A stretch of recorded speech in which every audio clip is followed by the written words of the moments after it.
Hello and welcome back to my channel, Deku Fanfic. Today, we're kicking off the movie of What If Deku Had Weapons Summoning Quirk. The author of this story is HeroKid from fanfiction.net. Now, let's dive into the fanfic. It appears that young Midoriya here does indeed have a quirk. An emitter type from what we can gather, although there is no way of telling what his quirk would end up being. Based on the information, it will be radically different from yours. What is his father's quirk, Miss Midoriya? A doctor asked with thick heavy glasses and a mustache most 80s villains would envy. A woman with long green hair nervously fiddled her fingers together, looking at her son that had somehow changed his pupils into stars. His father had a fire-breathing quirk, she said solemnly, her eyes falling slightly at the mention of her late husband. He was the pro-hero Fire Charge, I'm sure you might remember him. She finished, rubbing her son's back to snap him out of his trance. The doctor's eyes fell slightly. Oh, I'm sorry, I heard about his death. But my statement still stands, young Izuku's quirk will be both radically different from either of your quirks, although looking at the information again, I am noticing a mutation in his brain. He began, instantly noticing the mother's worry. He began to clarify. Don't worry, it's nothing harmful, in fact it's quite the opposite. In all telekinetic users they have an extra gland in their brain, allowing them an easier access to using their quirks. The same can be said about your son. No, he doesn't have a telekinetic quirk, however the gland will give him an easier time with his quirk when it eventually manifests. He said, cutting the woman off as she was about to ask a question. I have a quirk. The small boy known as Izuku Midoriya yelled, SWNGNG, his plastic miniature, action figure of All Might high into the air, the toy saying its iconic catchphrase of I am here. I'm gonna be a hero like All Might Mama. And save everyone with a smile on my face. The boy then stood in the iconic hands on hips position, and have his brightest smile as the doctor put on a pair of sunglasses over his glasses. So bite. The doctor thought as he attempted to shield his eyes from the oncoming sun rays that threatened to blind the man.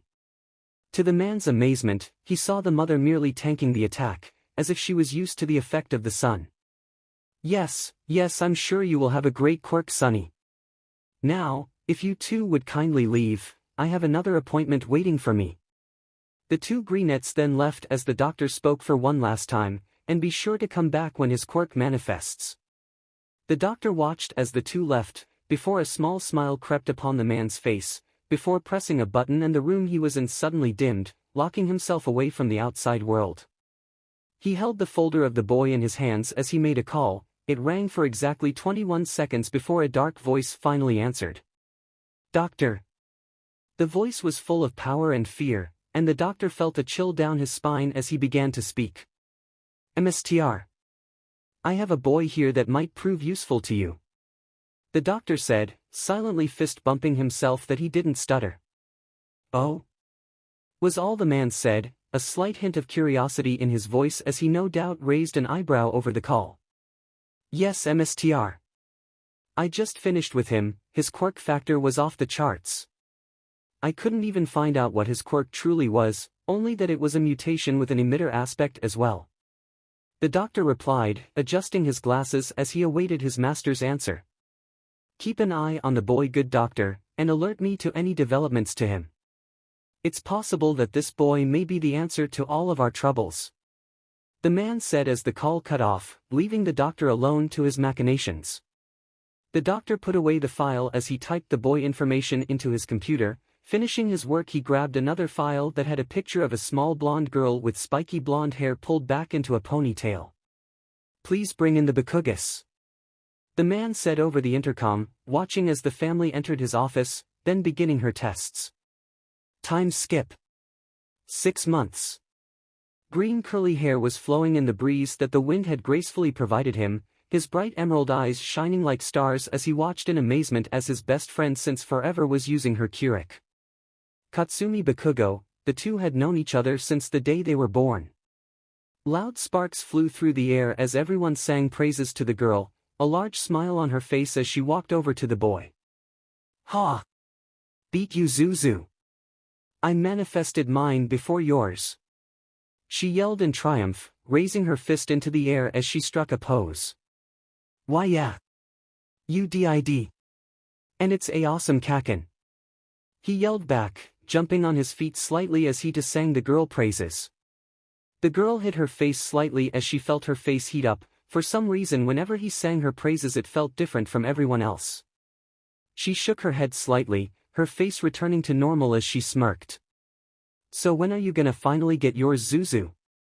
All these other extras keep saying that I need to distance myself from you, and if you don't get your quirk soon, maybe I should start listening to them," she said as she crossed her arms, smirking as she watched his expression change from amazed, to confused, then frightened.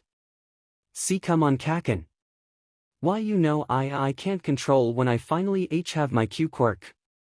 She shook her head slightly, before coming closer and whispered in his ear, "Hee I know, but it's so fun to tease you." She then turned around and hid her small blush, before putting her attention back to the crowd that was confused by the exchange between friends. His face a bright crimson as she turned around, eternally grateful that she couldn't see how affected he always was from her teasing. Unknown to the two of them, under his clothes something strange was occurring. Y'all nasty for thinking something lewd. On his arms and legs yellow stripes began to appear, 2 on his arms, and 1 on his thighs. "Come on you extras. We're going to the log," the blonde shouted as she began her march to her and Izuku's favorite spot to relax. The place was past the fences and deep inside the woods, a place the two found together one day they were exploring. The extras cheered in agreement as they marched behind the beat of Katsumi, her hands sparking as she led the way towards the log. Izuku's smile was bright as he picked up his pace, matching Katsumi as he stopped right beside her. The two 6-year-olds were partners in a sense, best friends for as long as they could remember, especially since the two had known each other since BRTH. Together they promised that they would be the greatest hero duo in the world, and now all they had to do was wait until Izuku finally manifested his quirk, then they could begin to train. The group of 8 finally made their way to the log, the blonde leading the charge as she took a step forward onto the mossy log. "W8. Kaken. Be careful, it's a lot more slippery than last tea time," Izuku suddenly yelled out, his analytical mind noticing the new patches of moss that formed since their last adventure. The extras chuckled as Midoriya's words, "Kaken won't slip. She's too awesome." Her eye twitched involuntarily at the extras' comments. 1. Don't call me Kaken. And 2. The extras right Zuzu. There's no way I'm gonna slip. She yelled back in her usual bravado, taking one step in front of the other as she stomped on the log. In comedic irony, that's exactly when her body decided this was the opportune moment to prove Izuku right. Her feet slipped underneath her and she fell face first into the water stream below. His body moved. Before he could even blink, his only thought trying to get to Kaken before she hurt herself. His arm was stretched outwards as he tried to reach for her, his eyes glowed a bright blue as the new stripes on his body illuminated the same color. An astral image of a sword was made in his hand as he clenched his fist, instinctively slashing downwards. A blue portal appeared before him as he ran through. What just happened? She didn't know when she started to scream. She knew that the fall wasn't far, but that didn't make it any less terrifying. In another life she might have just hit the bottom and be totally fine, but in this life something else happened. Right before her eyes she saw a wisp of blue, before a large circle of bright blue appeared right before her, and in the blink of an eye, both her and the portal were gone. She felt her body hit something soft before it hit strong against the strong wood planks that made up her home floor. Dazed she looked up to see her parents gaping at her like a fish. She shook her head and looked to the side, only to see her best friend right beside her rubbing his head. "Zuzu?" she asked, her red eyes looking at him curiously as she absent-mindedly rubbed her elbows. His eyes lit up in an instant, realizing that he was holding something in his hand. Looking down he saw him holding onto a blue hilt of a katana, its blue shine glinting in his now blue eyes. In a flash the katana disappeared, his eyes returning to their normal emerald green as his smile nearly blinded the Bakugo household. "I got it. I got my quirk." A man wearing a goofy hat holding a sign that says, "Time skip. Doctor's office."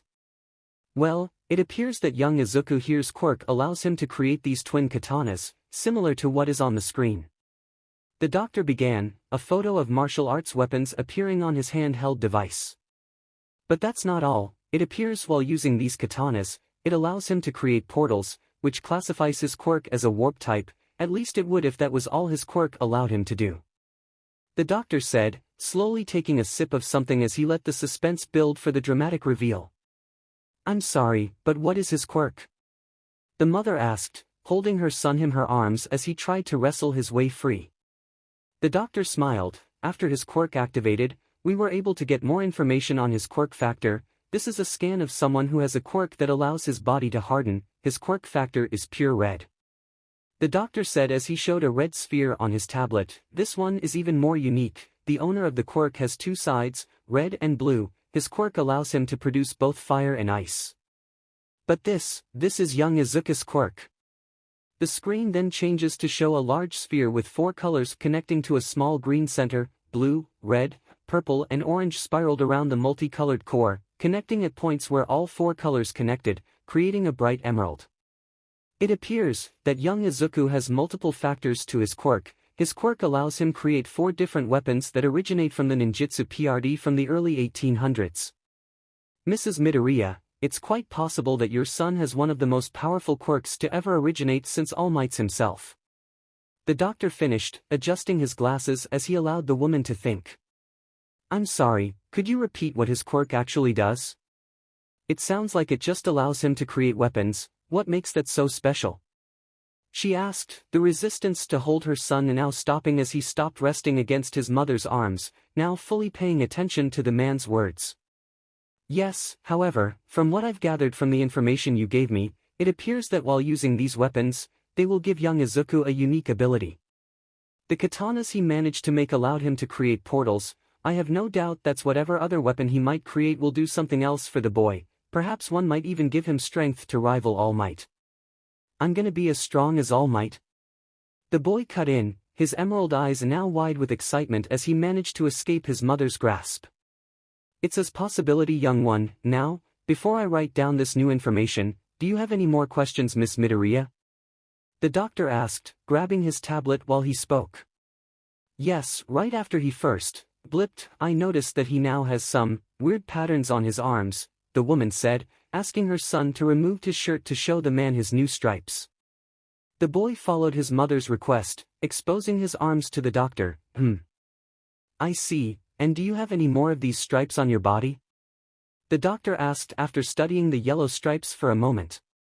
The boy nodded. I have one of my legs too. I see. Well, it appears your boy is full of surprises, Miss Midoriya. Your son's quirk isn't an emitter, but actually a mutation type with emitter capabilities. Quite rare. Could you try to summon the blade like before? The doctor asked, getting a nod from the boy as he closed his eyes. Small sparks of blue flickered between the boy's fingers, his eyes gaining the blue pupils like before, the stripes on his arms now beginning its glow as it increased in brightness. A ghost image of a katana began to form in the boy's grasp, before suddenly flickering out of existence as the boy had a line of sweat run down his face as he panted.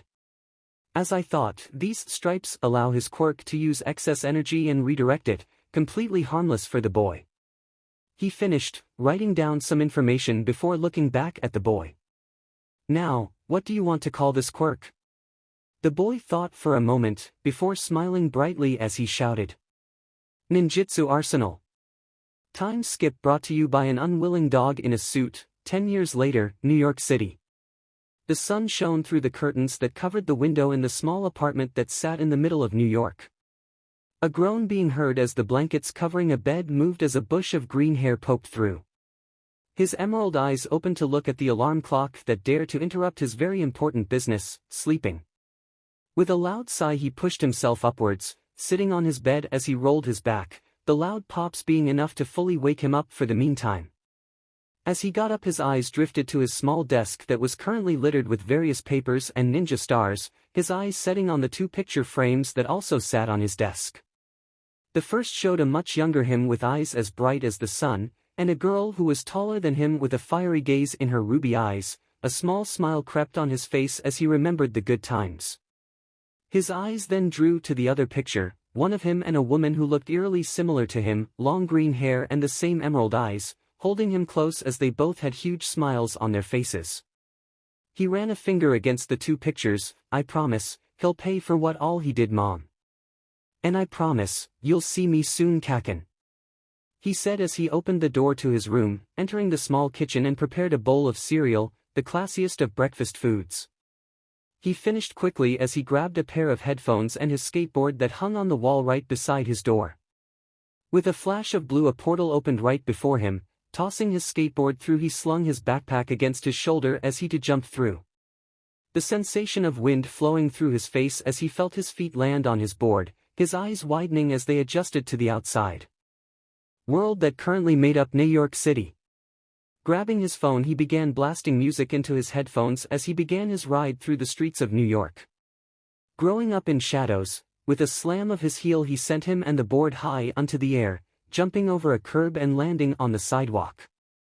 New York City Underground. Uncovering their power that's been hiding all around. His jacket was flowing as he pressed on and pushed his feet from the ground, gaining momentum, jumping as he slid across a railing that separated him from his destination. The city needs heroes when the trouble on the prowl. In the corner of his eye he saw a car ignoring the street signs and barreling right towards him in the middle of the street. He bent his knees as he jumped higher than the car, his board spying underneath the car and landing right beneath his feet as he flipped off the car. For bothers from the sewers rise to take the villains out. His board skittered to a stop as his gaze settled upon a local newspaper stand and began reading the headlines. Rise of Hey kid. You gonna buy something or what? The man asked in a thick New Yorker's accent, gaining the boy's attention as he pulled off his headphones, the music dying down as he lowered the volume. Yeah, how much for one of those? The green-haired boy asked, pointing behind the man to a sports drink. The man handed the boy the bottle. Kids these days, they have no respect for the press. The man grumbled under his breath as he put money into the cash register. The boy smiled in return, before opening the bottle and taking a swig of it, before riding his board once more as he put his headphones back in. His ride wasn't a long one, less than 15 minutes, as he stopped before what appeared to be a small dojo. For turtles. A small dojo located in the heart of New York, run by a man that had the appearance of a rat with his quirk. Bullied at a young age, the rat learned the old martial art known as Jiu-Jitsu, and later he opened his very own dojo, named after his sons who apparently have mutations that made them look like turtles. Rumor had it his sons are also pro-heroes that live in the shadows. He opened the doors that led to the dojo, nodding to the man that was stationed at the front desk. Okay, man was stretching it. His appearance was literally that of a cat made of ice cream, definitely one of the weirdest quirks Izuku ever had the pleasure of documenting. Turns out his ability allows him to hive brain freezes to anyone he sees. With a wave he entered the main area. The place had multiple mats that surrounded a circle. His sensei the rat was currently in the middle meditating. He kneeled before his sensei, taking a deep breath as he closed his eyes, before immediately opening one of his eyes to look at the rat looking at him with an amused look. Ah, young Midoriya, I see you have returned. The rat said in a voice full of wisdom, despite him just stating the obvious. You need to work on your patience, you barely meditated if that's what it could be called for a second. The rat said as he stood up, beckoning him to stand up with him. Yeah, I know sensei, you know it's not something that just comes to me. The boy answered as he followed his MSTR through the dojo, his eyes landing on a small picture on the wall of him during his first tournament win, the medal hanging from his neck as he held a smile on his face. I'm sure you're aware of what day it is. The rat man asked with his hands behind his back, his strides long and confident as his tail dragged behind him under his dress-type clothes. It's a robe. Yes, I'm well aware, that's why I'm here. The student replied, today's the day that I've trained for. He finished, clenching his fist as he stared at the rat MSTR of Ninjitsu. Well then, allow me to be the first to wish you good luck, my son. Me and my sons will be by your side in an instant should you need help on your quest. Thanks MSTR Splinter. The boy said with a grin, getting a groan from the man as he slapped his face with his palm. First Mikey, then you, and now the whole DMN dojo is calling me that name. The man finished, placing his hand on the boy's shoulder. Stay safe, and make sure to show that man that you aren't afraid of him anymore. His emerald eyes got a look of determination as he stood before that rat. Hi, sensei. He finished, his eyes shining blue as two blue katanas formed in his hands, his stripes illuminating blue as he slashed his swords through the air. A large blue portal opened before the pair, the boy looking behind him once more as he took a step forward, and suddenly he was now on top of a building that overlooked the school for heroes. UA High School. He jumped down with ease as he landed on the sidewalk, the watch on his wrist changing time zones in an instant as it shifted from 6 p.m. to 7 a.m. He walked through the gates as he saw someone about to eat earth as they tripped over their own shoes. In the blink of an eye, he grabbed the boy from the back of his shirt, his eyes going wide as he realized he wasn't about to die. Dude, you've gotta be more careful, man. He said, talking in Japanese, fluent as if he had been speaking it his whole life, which was accurate but not the point. Dude. You just saved me. My life flashed before my eyes. The boy spoke as Izuku got a better look at him. He had blonde hair with a bolt of black lightning down one of his sides. Cool hair, man, you an electricity type? Izuku asked, brushing off the boy's shoulders as he comedically shifted the boy around back onto his feet. You know it. What about you? What's with the swords on your back? Yeah, they allow me to teleport. Names is Yanaki Hamato. The boy said, almost slipping as he said his name, stretching out his hand to the boy. That's awesome. Name's Kaminari Denki. The blonde replied as he shook the boy's hand, a few loose sparks coming from his fingertips as they shook hands. And that's the spark of a new friendship. The blonde joked, getting a good smile from the green one in return, before separating their hands and walking together. In the corner of his eye, Izuku swore he saw a woman with spiky blonde hair walking beside them a ways off, but when he turned, he saw no one. Hey man, the hall's this way. Kaminari spoke up, pointing towards the main hall where several students were gathering in lines waiting for their turn. When Izuku made it to the front, he looked at the woman in front of him. She had long black hair with red glasses, a costume that was very suggestive. Ah, another young hopeful. How may I help you, young man? She asked in a sweetly stuffed tone, her eyebrows wiggling as she spoke. He gave a bright smile as he responded, Yanaki Hamato, here to take the entrance exams for the hero course. The boy said, the woman studying him analytically before she spotted the sword sheathed to his back. I'm afraid you have to send in a formal request to use support equipment, dearie. She said, gesturing to the katanas strapped to his back. Ha! Oh, I'm sorry, these swords are my quirk. He said as he grabbed the handle of one of his blades, his eyes glowing blue as it disappeared before it reappeared a second later. My quirk is labeled Weapon Summon. It's just easier for me to carry my weapons around rather than summoning them. He finished. She rose her eyebrow at his explanation, before nodding and handed him a sticker and a schedule for the day. Interesting quirk, young man, I hope you know how to use those. She finished as she motioned for the next in line to come up. I do. He whisper replied, walking down the halls as his new friend Kaminari waited for him at the corner. Which hall did you get? I've got hall 3. The blonde said as he grabbed his new friend's paper before reading it.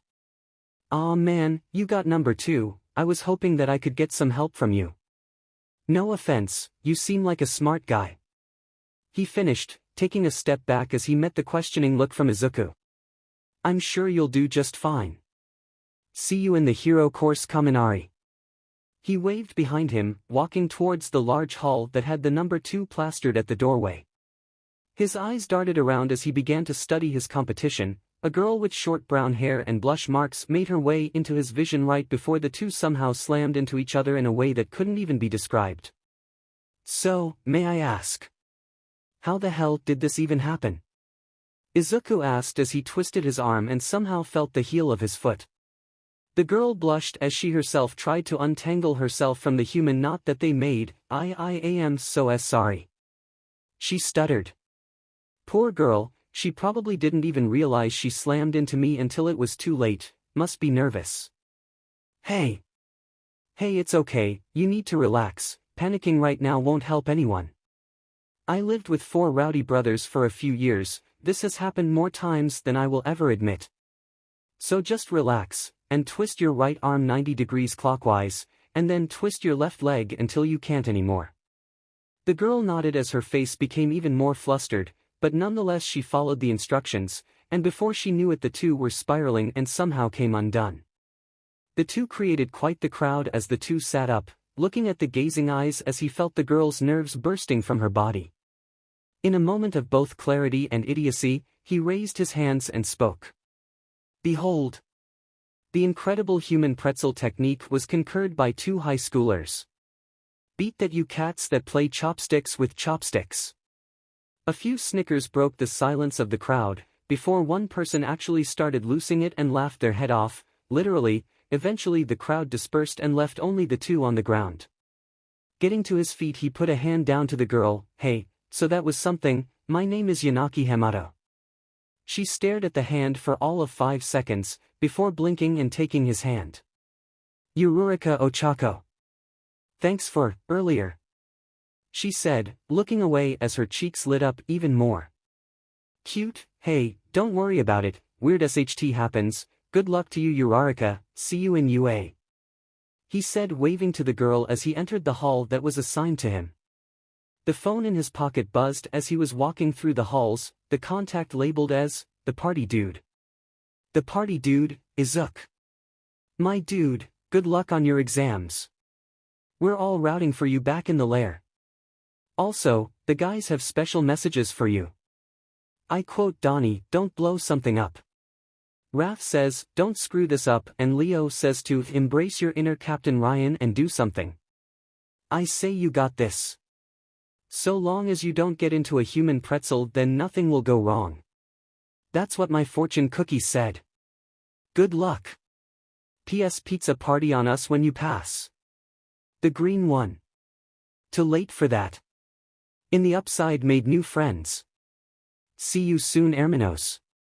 He replied in text, shutting off his phone before entering the doors that led to the exam hall. He sat in one of the seats in the back, before immediately another student sat right beside him. He did a double take, the guy who sat beside him had a crow's head for a head. If you're going to laugh, get it over with. We won't blame you, much, we revel in darkness. Dude, my sensei is a literal rat, if I had problem with a dude with a crow's head, my sensei would have me eating out of a cheese grater for the rest of my life. Before the boy could respond, a loud booming voice broke through the entire room. Good morning little listeners. I'm sure you're all revved up for the practical exam. But before we can see your show off your medal, first we've got to get through these annoying tests to show how much of a big brain you all have. Can you dig it? The silence was deafening, the sounds of the cricket following the boy with a fake mustache speaking volumes as no one spoke. Yeah! Izuku shouted, raising his fist into the air for support of the radio hero. The hero's face brightened in an instant. Yeah! That guy gets it.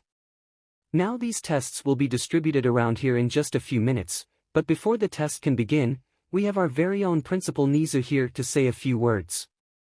The booming hero spoke as he walked off to the side, a spotlight shining from the rafters, before the floor on the stage split in two and a tower emerged from the ground. A rat mouse bear dog thing stood in the middle, classed in a suit and tie. Good morning young hero hopefuls. Am I a mouse? A bear? A dog? I'm the principal of UA. Each year we have countless people try out for our prestigious courses, whether that's business, support, general or heroic courses. You are all heroes in your own rights. This test that you all will be taking has been handcrafted by the greatest minds that UA has to offer. The test is broken up into 2 parts. The first focuses on the basic principles that each of you learned throughout middle school and your first few years of high school. The second part are made up of several basic questions. You will be required to give at least 3 paragraphs for each of the questions. Before you all start, allow me to give you a few words of advice. Should you ever find yourself looking for answers, ask yourself this. What would a hero do?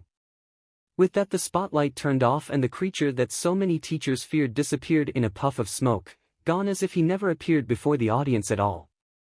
In the next minute the students suddenly had a test before them with pencils and an eraser beside them as well. Izuku grabbed his pencil and immediately began to work out the questions, stopping only 2.5 seconds into the test before slamming his head against his desk. To anyone else it appeared as though he would fail, thinking that the test was too strong for him. They put grammar mistakes on the test. He muttered to himself, before picking up his head and began to fix the mistakes while answering questions. After an agonizing hour of answering questions and fixing the painfully obvious grammar errors, Izuku finally made it to the final question: what does it mean to be a hero? He tapped his pencil against the bottom of his lip, his thoughts a mile a minute before he began to write down his answer, filling nearly a full page of what he knows what a hero is. He stood up, gaining the attention of everyone as he walked up to the front. "What's up, little listener? Sorry, but I can't give you any help on your test." "Nah, I'm just here to put my test in," Izuku responded, handing the pro hero his completed test, getting a slight shocked face from the pro. "Are you sure? The test is for 2 hours. You're finished it in 1. "I'm sure, sir. Double-checked it and everything." "Alright, you can go ahead and wait in the cafeteria for everyone else." The pro finished, glancing over the test briefly before snapping a picture and sending it to the mouse that ruled over the school with an adorable paw that can rip out your arteries in an instant. In the principal's office, the creature known for mercifulness of destroying his enemies with a single thought, the creature sat with a glass of tea in his paw. Before him sat a ghostly thin man with long blonde hair. "Toshinori, I'm sure you aware why I called you here?" The manimal spoke, his beady black eyes staring into the soul of the man before him, the #1 pro hero, All Might. "Yes, I do, sir. You're here to warn me the importance of my arrival at UA, that somewhere in this school, my successor very well could be in these halls." The human stick figure said, taking a sip of American coffee, one of the few indulgences he can still have after his injury. "Yes, I cannot stress this enough, you must keep a close eye, because even if they might seem perfect, there is always something beneath the surface that shows the true character of someone. My MSTR told me that she felt a certain connection, a spark between us. That's how she knew I was the right person to wield the power bestowed upon me. That's what I'm going to look for, a spark." The mouse merely nodded, taking a loud sip of his tea as he got a notification on his quiet, frankly freaking-looking phone that suspiciously looked like a human bone. "Ah, well, would you look at this, it appears we have some interesting students applying today." The mouse bear dog thing didn't explain further, merely pocketing his phone with a freaking smile on his face, his eyes glinting something dangerous. "Well now, I believe it's time for us to go to the observation deck. Perhaps you'll feel that spark you talked about," the bear mechanician said, jumping down from his chair and began his walk towards the observation deck. It wasn't too long before people began to join Izuku in another hall, his seat being beside a girl with horns and bright blue eyes. Apparently this was the section reserved for those from overseas. The girl spoke in broken Japanese, her nerves clearly showing as she fiddled with her thumbs. "Excuse. Sit here please," she asked, looking away from the boy who smiled in return. He recognized the accent she held as Texan. "Yup, no problem," he replied in English, moving out of the way for the pony-human hybrid. She let out a sigh of relief. "Oh, you speak English. Thank goodness. My name's Pony Tsutantori," the girl replied with enough energy to rival his orange brother from another mother. "Izuku Midoriya, nice to meet you," he said, putting his attention back to where he saw a man with long black hair was laying down and was somehow asleep in a position that was previously thought impossible for human to sleep in. "What's up, listeners? It's time to start the practical exam for the heroics course. But unlike the real world, we're not gonna drop you in the deep end without floaties, so here's the exam." Present Mike shouted over the entire crowd, a spotlight shining on him as a screen behind him came to life. "You all will be split up into different mock cities where you will have to compete against the other participants to score as many points as you can. In each city you will have 3 different types of enemy robots. The robots are separated by size and you will also have a dash." "Excuse me. Someone phoning in a question? Hit me with it." The hero spoke out, pointing to a taller boy with dark blue hair and glasses. With a push of his middle finger to the bridge of his glasses, he stood up and towered over everyone. Yes. It says here on the flyer that there are 4 types of robots, not 3. If this is an error, then it is highly unacceptable for such a prestigious school for UA. And you? He said, pointing to where a girl with blonde hair and red eyes was sitting, her eyes closed as she listened to what the hero was saying. You talking to me, 4 eyes? She shouted back, opening her eyes to see the boy pointing at her with an accusatory look. Yes. It is highly unprofessional to have your eyes closed during such an important information event. Clearly you don't care about attending such an attitude of ignorance. If that is so, please exit and stop distracting those of us who actually aim to be heroes. He shouted back, sitting back down as the girl's teeth chattered against each other in anger, small sparks coming from her palms as she glared at the boy. Whatever. She said as she sat back down with a huff, her mind racing as she tried to calm down. DMN it Katsumi, relax, relax, this isn't just about you, you're going to become a hero for both you and Zuzu. Stop talking like as if he's dead. He's too stubborn to just die, he's out there somewhere, and I'll find him, I promise you that, Izuku. I will find you, and we will fulfill our promises. She thought to herself as she felt her anger subsiding, her red eyes getting a glint of determination as she calmed down and began paying adamant attention to the radio hero's words. On the other side of the room, Izuku was having a very strong time breathing at the moment. There she was, Katsumi Bakugo, his best friend from a time before he left to New York. How is it fair she somehow got prettier? He thought to himself as he shook his head, thoughts for another time. Right now he had to focus on passing, and if his eye went over to her a few times during the day, so be it. I was just about to get to that. The final enemy type is worth 0 points. It's more or of an obstacle than anything. It's possible to take it down, it's just not recommended. Now quirks are of course permitted, but should you do something heroic and attack another applicant, then you'll be harshly penalized. The hero spoke out, and before we begin, allow me to give you all a bit of inspiration from our very own school motto. With words from one of the greatest heroes that the world has ever known, those who rise against the burdens of pressure, and fight for a better tomorrow, you go beyond. Plus ultra. Shouyuta Aizawa liked to think of himself as a rational man, which was why he was currently sitting in a pitch-black room with several other pro heroes that were glued to a certain screen. It was irrational to the man to already be looking for potential hero students. You couldn't judge someone purely on how impressive they might look, or immediately dismiss someone because they might look unimpressive at the first glance. The proof of that statement was standing right beside him, the newest member of UA staff, All Might in his skinny form, a form that no one would look twice at. The hero groaned as he decided to take a quick glance at the screen. Despite his disdain for how the test itself worked, he couldn't argue with the fact that it did show results. Results of people with powerful quirks, but it also showed those who had the essence of being a hero, heroes that would shape the future of society as a whole. His eyes felt dry as he saw a student that reminded him so much as himself, a purple-haired boy with eye bags that could rival his. Despite his best efforts, the man pulled up the file on the purple boy. His quirk was a mental quick similar to his own, with the ability to put people in a trance after getting a response from the other person. By all accounts, the boy had what others would call his quick or himself villainous, an act that Shouyuta had no doubt was caused by a society that believed that quirks dictated a person's future.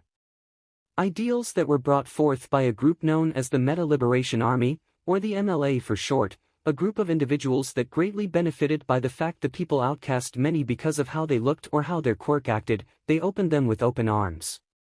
The only group of people who the MLA wouldn't welcome were those who didn't possess any quirk, the 20% of the population who hadn't evolved enough to develop an extraordinary ability. Shaking his head, he brought himself out of his thoughts, hearing the man who forced himself to become his best friend speak loudly to the underground hero. Hey Shouyuta. Did you and Emi have a kid without either of us knowing? The loud pro hero asked the man whose face was hid behind his scarf. He gave a deadpanned look and raised an eyebrow. Don't even joke about that. He replied, the mention of his wife, the woman being one of few that actually made him genuinely smile, even without the use of her quirk, a beacon in the dark life he had as an underground hero. Absent-mindedly he rubbed his ring finger, the wedding band on his left hand, and feeling the cold metal centering him once more, his tired expression hiding the emotions playing in his mind. He watched as his best friend exited the room and made his way to all the hero hopefuls that began forming around the mock cities. His eyes moved back to the purple-haired boy, his expression being that of concern. He understood the feeling as he himself felt the same way when he was once a hero hopeful, before failing and being sent to general education. He managed to transfer after winning the sports festival, where he met the extrovert who adopted him, and a friend who he failed to save, a time that seemed so recent, but yet so far away. He still remembers that day. Shoyuta and his friend, Ouroboros, interned under the same hero. A villain attacked and Ouroboros wouldn't leave until he was sure every last person was saved. He died after pushing someone out of the path of a falling building. Shoyuta searched for hours for any signs of his friend. The only evidence he found were the goggles that now hung around his neck. Truth be told, he became harsh and cold. His future students, he treated them as if they were Ouroboros, and expelling anyone that he deemed without potential so that he wouldn't have the thoughts of his students falling to the same fate as his dear friend. And then a woman who first annoyed him to no end, to always badger him and joke about getting married, a woman who always had a dumb smile on her face. Her quirk allowed her to make anyone laugh, a quirk she used to subdue her enemies in fits of laughter. Her name was Emi Fukakato, and she was the reason that he now saw the world in shades of gray, and the reason that he now felt something his heart besides pain. He shook his head slightly at the fond memory of him and the woman that somehow convinced him to marry her. Her old running joke actually providing merit, as she too wore a matching wedding band around her ring finger. She was also a teacher, only she taught the students at Shibetsuka High.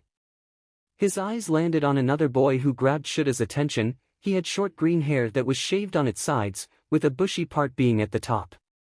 He watched as the boy grabbed a pair of twin katanas that were strapped to his back. He rose an eyebrow at that. Support gear wasn't forbidden, but it was uncommon, and that stirred enough of an interest in the teacher's lounge, but he didn't remember a boy that submitted a pair or swords. What's the deal with him? Another one of the teacher asked. Vlad King, the BLD hero, as Shoyuta wasn't mistaken, pointing to the same kid that caught his attention earlier. Interesting. It's been a long time since a student has came with weapons of that caliber. Early 1800s influence, if I'm not mistaken. The support hero power loader said as he put a hand under his chin. HMPF, Shoyuta hummed. The way the boy held the swords proved that he had training. He could tell by the way his fingers wrapped around the handle. Most people with no training try and grip the handle as strong as they can, unaware that it's the worst way to hold a blade, stiff but firm, and that's what the boy had. Oh, it's him. I knew he would cause people to turn heads.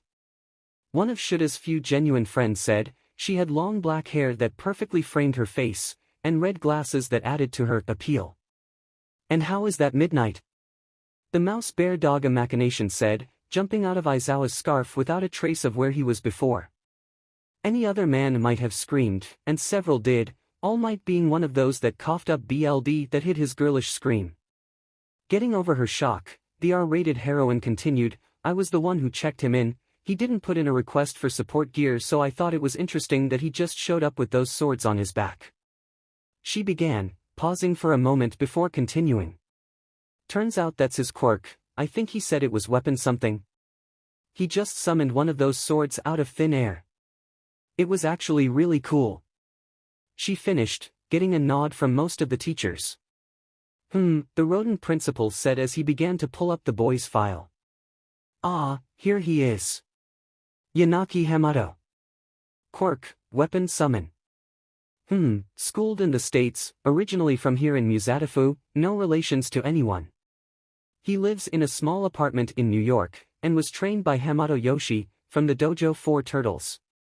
The mouse thing said as he read the file, his beady eyes stopping at several points as his intelligent mind went to work on the boy's file.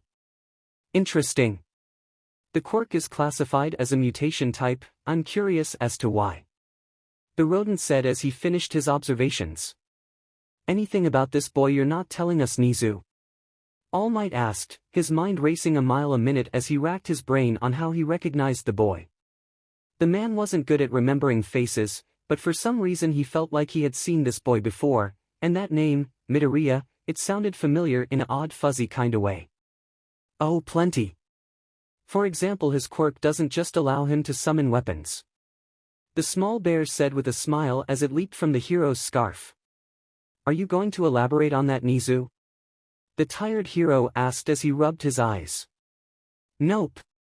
The rodent answered cheerfully, going over to the desk that had the title Overlord engraved on the front of the desk. Well, I believe we've given the students enough time to prepare. I believe we're ready, present Mike. The mouse overlord happily said over the intercom, Aizawa flinching as he could hear his extrovert friend yelling at the top of his lungs to go. The green-haired boy that previously held all the teacher's attention at one point got into a stance the Aizawa thought looked like he was about to slash into an invisible enemy. He rolled his eyes at the no-doubt way that the boy tries to pump himself up, an irrational thought process as in real life you wouldn't have time to motivate yourself.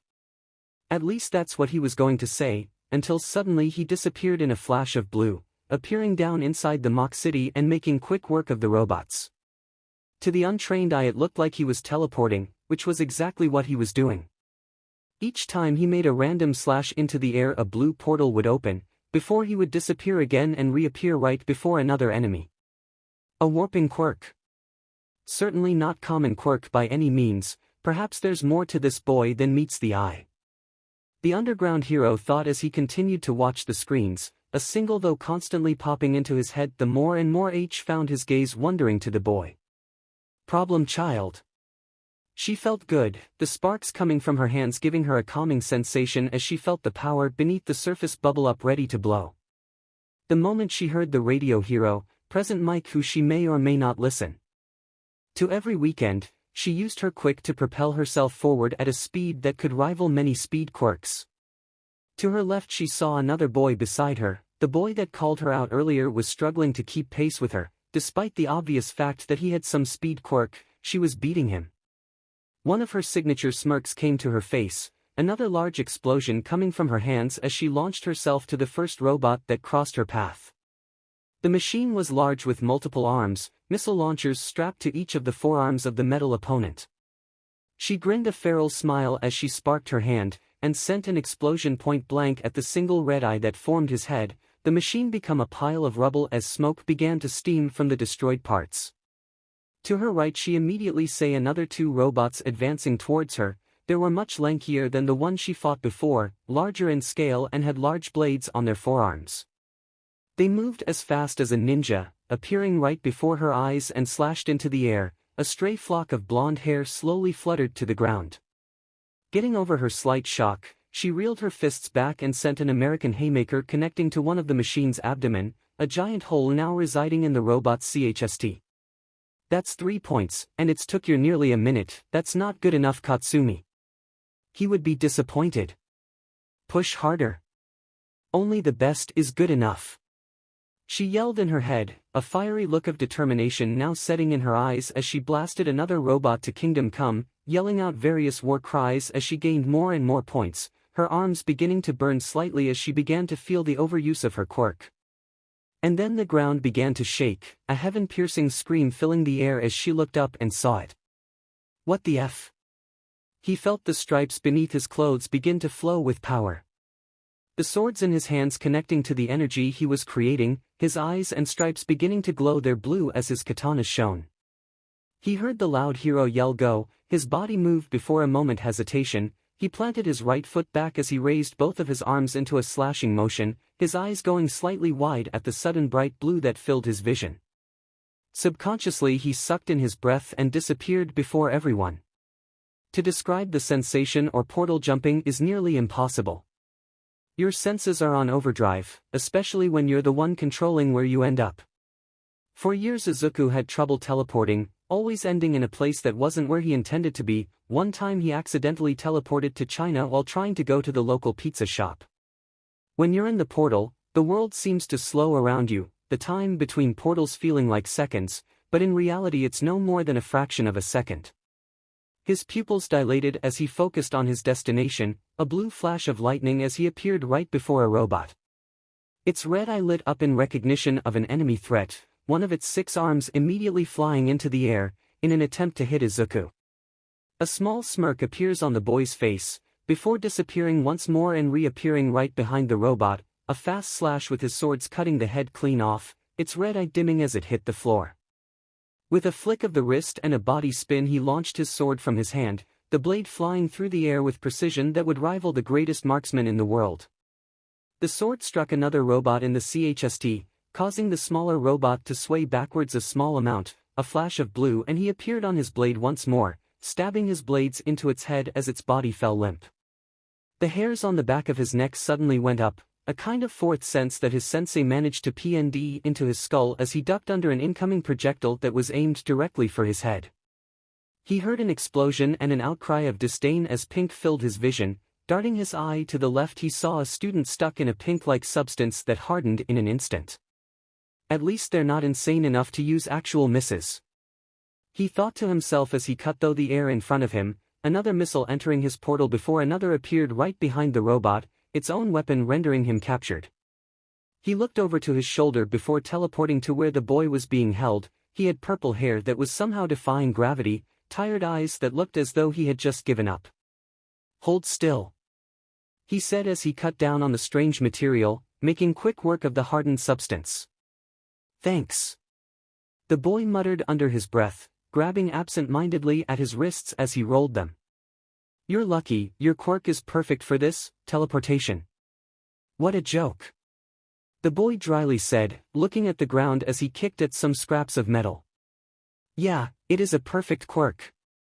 But it wasn't always like that," Izuku said as he sheathed his katanas on his pack, before getting hold of something long in the scrap pile. "What are you talking about?" the purple boy asked, looking at the boy curiously. "My quirk is a mental game. If I'm not 100% focused on where I'm going to be, I might as well end up on Easter Island. It took years until I could reputedly go where I wanted." He grunted as he now held a large pipe in his hands, the metal glinting in the sun as he held it to the boy. "The robots have good defense, but their weak points are where their joints are. Aim for the knees and then hit them in the back of the neck," Izuku said as he put the pipe in the unknown boy's hand before looking around and spotting another robot. "Why are you helping me?" the boy asked. "Because you gave up without even trying. You've got a mental quirk, that much is obvious. Seriously, have you even lifted a weight in your life?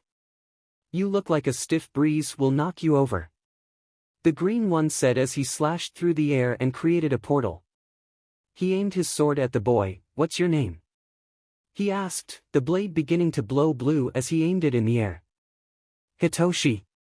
Shinso Hitoshi," the boy said with a small smile on his face, the grasp on the metal pipe tightening as he got a look of determination. A smile crept upon Izuku's face as he slashed through the air and created another portal before Shinso. "Jump through the portal. This is your test, Shinso. Will you rise to the occasion?"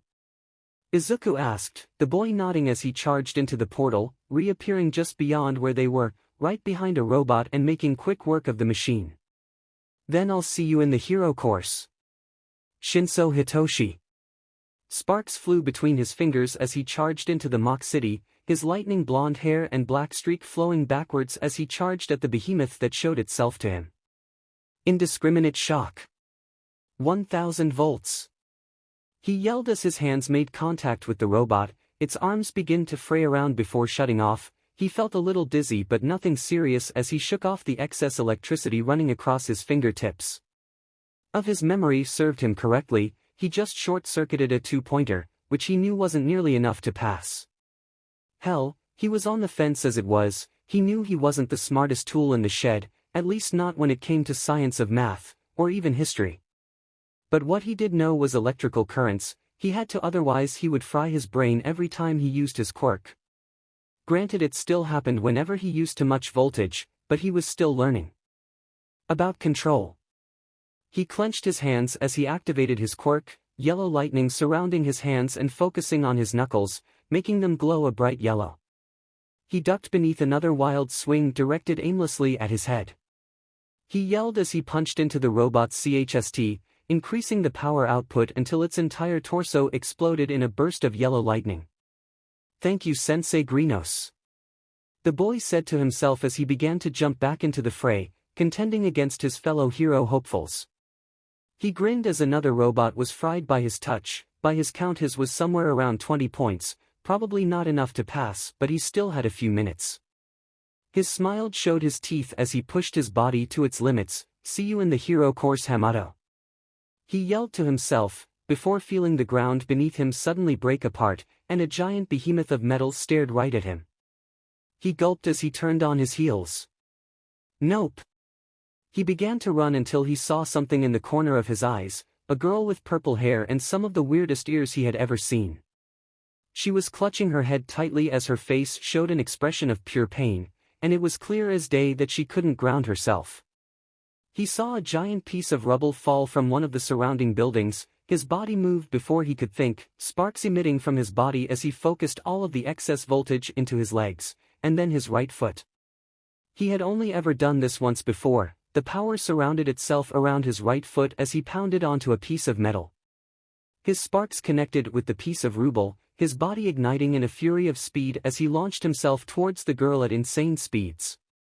He felt his mind begin to cloud over as he felt himself reach his limits. He tackled her into the ground just before the mound of concrete would have squashed her. Seriously, safety much? The two landed as he instinctively pulled her into his chst, his back hitting the strong floor as his sudden boost ended just as fast as it begun. Their eyes met for the first time. Black eyes met brown as the two stared at each other for a moment. Her hand was pushed against her chst, her ears seemingly mobile as they reeled back in shock as she immediately got up from him, her eyes wide as she tried to regain her composure. His gaze sat upon her face. Her purple hair was short, with what appeared to be wave-beat highlights in her hair. Her ears had what appeared to be jacks connected to them. They were pointed right at him as he got up from the ground. He shook his head as he got up, only to feel his wrist grabbed by her as she pulled him besides her, a piece of ruble suddenly falling where he once was. Thanks. He stuttered out, getting lost in her eyes. And no problem. Now we're even. She said, pulling him beside her as she tried to exit the small building they barreled into. Come on. We need to get out of here. Kaminari yelled as he felt his cheeks redden slightly, a spark connecting them that wasn't his own electricity. The girl nodded as the two followed each other until the exam had concluded, going their separate ways as he wondered. Wait. What was her name? Help. One word, one small word made her freeze in place. Her red ruby eyes going wide as her body felt numb, the sparks in her hands stopping their rhythmic movements. Her eyes zeroed in on a girl with permanent blush marks on her face, her body pinned under a large amount of ruble that was from one of the many buildings being destroyed. She felt herself leave her body as her breathing hitched, a vision of a smaller her and a boy with curly green hair. She was on the ground with tears in her eyes as she saw her friend being pulled away by a man in the shadows. Over to her side she saw the body of her dear Auntie Midoriya. She saw the boy struggling against the unknown man's grasp. She was on her knees as she extended her arms to him, hoping and praying that she could grab onto his hand and save him. Somebody help me please. The same girl from earlier seemingly snapped Katsumi out of her stupor, her hands sparking once more as she launched herself to where the girl was, passing by the stuck-up four eyes from earlier. She flew through the air before placing one hand in front of her and releasing another small explosion to stop her moment and rested now beside the girl trapped. Close your DMN eyes now. She screamed out, placing her hands on top of the slab, creating an explosion so precise it obliterated the entire slab. She grabbed onto the girl and yanked her free from the dust that surrounded her body, and pulled her onto her back. Hold on and don't let go. She yelled as she leaned forward, hesitating for a second as she let the sweat build up in her arms, before releasing everything she had left and sent the two flying. She heard the girl yelp at the sudden blast, the two becoming a blur before slowing down and crashing into the ground, Katsumi finally hitting her limit as she couldn't release another explosion. She got up quickly, grabbing the girl around her shoulder and prompting her up, before breaking into an all-out run as the two managed to barely escape the path of the giant metal beast. She saw as a crowd began to form around them, a snarl escaping her lips as she slowly let the girl off her shoulders onto a nearby platform. How's your ankle? she asked, noticing how the girl was cradling her ankle as she Saturday F fine. She stuttered, F she had a stutter, just like him. She ignored what the girl was saying, her mind going back to the moment where she lost her best friend. The man that was pulling Zuzu into a black mist, the two children reaching out their arms as they tried to grab into each other. And then, the man said something, it was a voice that commanded fear into the hearts of anyone who heard it. She couldn't understand him fully, the only words she heard were, I'll kill. Her friend stopped trying to reach out to her, looking at her with those emerald eyes that made her heart skip a beat, only they weren't full of wonder, they were filled with fear. That was the last time she ever saw him. So yeah. Thanks for saving me. The girl with blush marks exclaimed happily, her brown hair swaying with each time she lifted her arms as she spoke. Don't mention it. She huffed, her body slumping as she herself sat down, nearby the girl as she began to flex her arms and felt a sharp sense of pain in her forearms.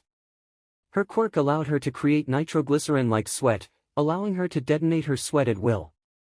Naturally her body had adaptations to help accommodate the extreme stress from the explosions, but even reinforced shoulders and denser bones had a limit, and she just hit hers. Alright listeners. That concludes the physical portion of the exam. Please stand by for anyone who needs medical attention, help is on the way. Whoa, what the heck is happening in City 4? Nizu shut down th. Everyone in her area instinctively flinched backwards when they heard the sound of an explosion, all but Katsumi. She clenched her fists in frustration as she knew she couldn't do a thing to whatever was happening. A giant shadow began to form over area that Katsumi and the group of extras that were surrounding her and the girl she saved that she learned was named Uraraka. Looking up, everyone saw something that makes everyone's BLD run cold. There was another 0-pointer, only this one was so much larger, and its eye glowing yellow instead of its normal red hue. Everyone began running as the robot was about to slam a fist down, before suddenly it jerked backwards, a giant red hand clamping down around the machine's shoulder. It was thrown backwards at the sudden movement, before another giant hand slammed itself into the head of the robot. The robot swayed to the left as the red figure made itself known. Its entire body made of a translucent red, its head had no facial features, no eyes or mouth, it had pointed elbows that looked sharp. But what really got Katsumi interested was the small figure that was located in the giant red being's chest. She was too far away to see who they were, but for some reason she felt like she knew him. She watched as the two fought, grinding her teeth together as she glared at the two, a single thought going through her head as she tried to spark up her quirk, doing so only to find herself in extreme pain. Damn it! His blue eyes shined with admiration, even though the world was such a cruel place to be a hero, a woman with long black hair, flying in the air like an angel. And an angel she was to Toshinori Yagi, after throwing himself into a situation where he ended up facing against 3 larger guys with quirks he couldn't even describe, this woman swooped in and saved him with a smile. This was the first time he met his future MSTR, the person who gave him the world, and only asked for him to do his best with the gift bestowed upon him. A quirk that was capable of being passed on to future generations, a quirk created for a single purpose, to defeat a man who was evil incarnate, his name? All for one. A man who defeated him in his prime, leaving a wound so fatal that it permanently injured him, and was limiting him to only 3 hours each day. That was the reason as to why he was now a member of UAS teachers, to look for a successor that would make sure that the world had a bright future. There were a few people who caught his eye. A girl that created explosions, although he doubted she would make an ideal symbol with the anger she harbored. Another was a boy with red hair that was able to harden his body, making him a literal tank. Mix that with the power of One for All, he could truly be unstoppable. He saw as the boy rushed in and helped other applicants by tanking hits that could have seriously hurt them. By all accounts he was a perfect person to wield the power. Yet, for some weird feeling he couldn't understand, his mind kept drifting to the boy with green hair that was teleporting around the entire Mach City. He certainly had an interesting quirk. A warp quirk was exceedingly rare, very few people in history actually having one. He would certainly be a huge asset to any battlefield he entered. He saw as the boy was smiling and making one-liners as he effortlessly sliced through the robots, racking up points like it wasn't a challenge. Others would call the boy cocky, or maybe even go as far as saying he wasn't taking this seriously, Aizawa, but Yagi could also see something else. A spark of determination. He wasn't able to see very much of it, but occasionally he would see a glint in the boy's eyes that he couldn't help to feel like he recognized somehow. He racked his mind as he tried to remember where he once saw the boy, his pupils dilating as he finally remembered the moment when he first saw the boy. His body was bleeding out, his entire left side was missing as organs and pools of blood freely flowed from his stomach. The man before him was smiling as he saw the man's red eyes shining with something that sent chills down the hero's spine, a look of total victory. I can't take your quirk, one of two in the entire world that currently eludes me. The villain said as he crouched down beside the dying hero, a finger on his chin. I always wondered why I was never able to take back what I gave to my brother, but then I finally realized. The man said as a portal opened around them, a small boy in chains falling through the portal.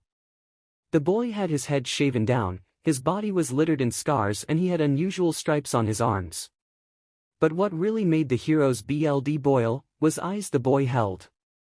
Cold lifeless eyes stared at him, a look of horror crossing over the boy's face as he struggled against the chains that were molded into his skin. What have you done? The hero yelled, choking back the blood that threatened to spill from his lungs as he tried to stand. The villain smiled as he stretched his hands towards the boy. I grew quite an interest in the young boy, his quirk was something I really couldn't pass on, yet something curious happened when I attempted to take it. I couldn't. I came to a similar result that I had when I tried to steal the quirk your MSTR had. The man said with a chuckle, grabbing the boy by the head and attempting to steal his quirk while red spirals of energy surrounded the boy's head. The boy screamed in pain as red bolts of lightning arched across his body, his stripes glowing different colors before his body slumped to the ground. The villain looked over the body with a smirk on his face. I do rather enjoy how his screams sound though. Yagi had never, and would never feel the same amount of rage he had in that moment. For the first time in as long as he could remember, he was incapable of smiling. Deep inside him he felt the energy of One for All reacting in a way he had never felt before, almost as if the quirk itself was screaming in rage at what the man has done. To think, I can't steal his quirk because his quirk factor as 4 separate elements, but that begs the question, Toshinori. The villain speaks as he crouched to the man's eye level, what secrets are hiding beneath the surface of One for All? Yagi looked into the eyes of evil, his sapphire blue eyes shining with both hate and determination as he grit his teeth. He silenced his scream with his lower lip as he drew blood, his body screaming at him to stop, before his body crumpled once more.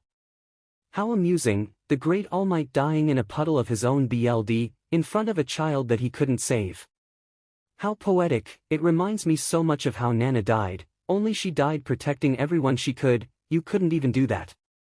The villain gloated as he grabbed All Might by the hair and rose his head up to look at the small boy in front of them. Look at him, All Might, for days he cried, saying you would come and rescue him. It was so much fun to break his spirit. He even used to smile at the face of fear like you. Where is your smile, All Might? A child held on to his smile longer than you. Yagi couldn't look away, the villain's words being drowned out by the boy. His body was shaking as he tried to get up. The man saw how the boy refused to quit, his small hands unsteady as he fell over and over, before he finally got a hold on himself. Their eyes connected, blue stared into green, until a sudden flash of blue appeared in the boy's eyes. The boy grimaced as he began pulling on something. To the hero's horror he saw the boy pulling something out of his arm, his cries of pain being silenced so that the villain wouldn't turn his head around to look at him. His stripes began to light up, a loud snapping noise being heard as the sound equivalent to a pen drop echoed through silence. The boy's eyes flashed a violent blue as sparks of energy began to come from the boy's fingertips. That got the villain's attention. The man reeled back his head in what looked like shock, giving All Might a moment of freedom. A child is showing more strength than I am, a child. The man has done things no one should have ever gone through. What kind of hero am I, if I don't do the same? The man yelled to himself as he pushed himself up to his feet, yellow sparks of electricity surrounding his fingertips, and he hesitantly took a step forward. He didn't care about the pain in his side, he didn't care about how his vision was swirling, He didn't care how this was most likely going to be his last punch. All he cared about was giving hope to this boy who had given him enough strength to stand up and fight. The villain edged closer to the boy, saying something that All Might couldn't understand, the boy's eyes widening slightly as he saw All Might approaching.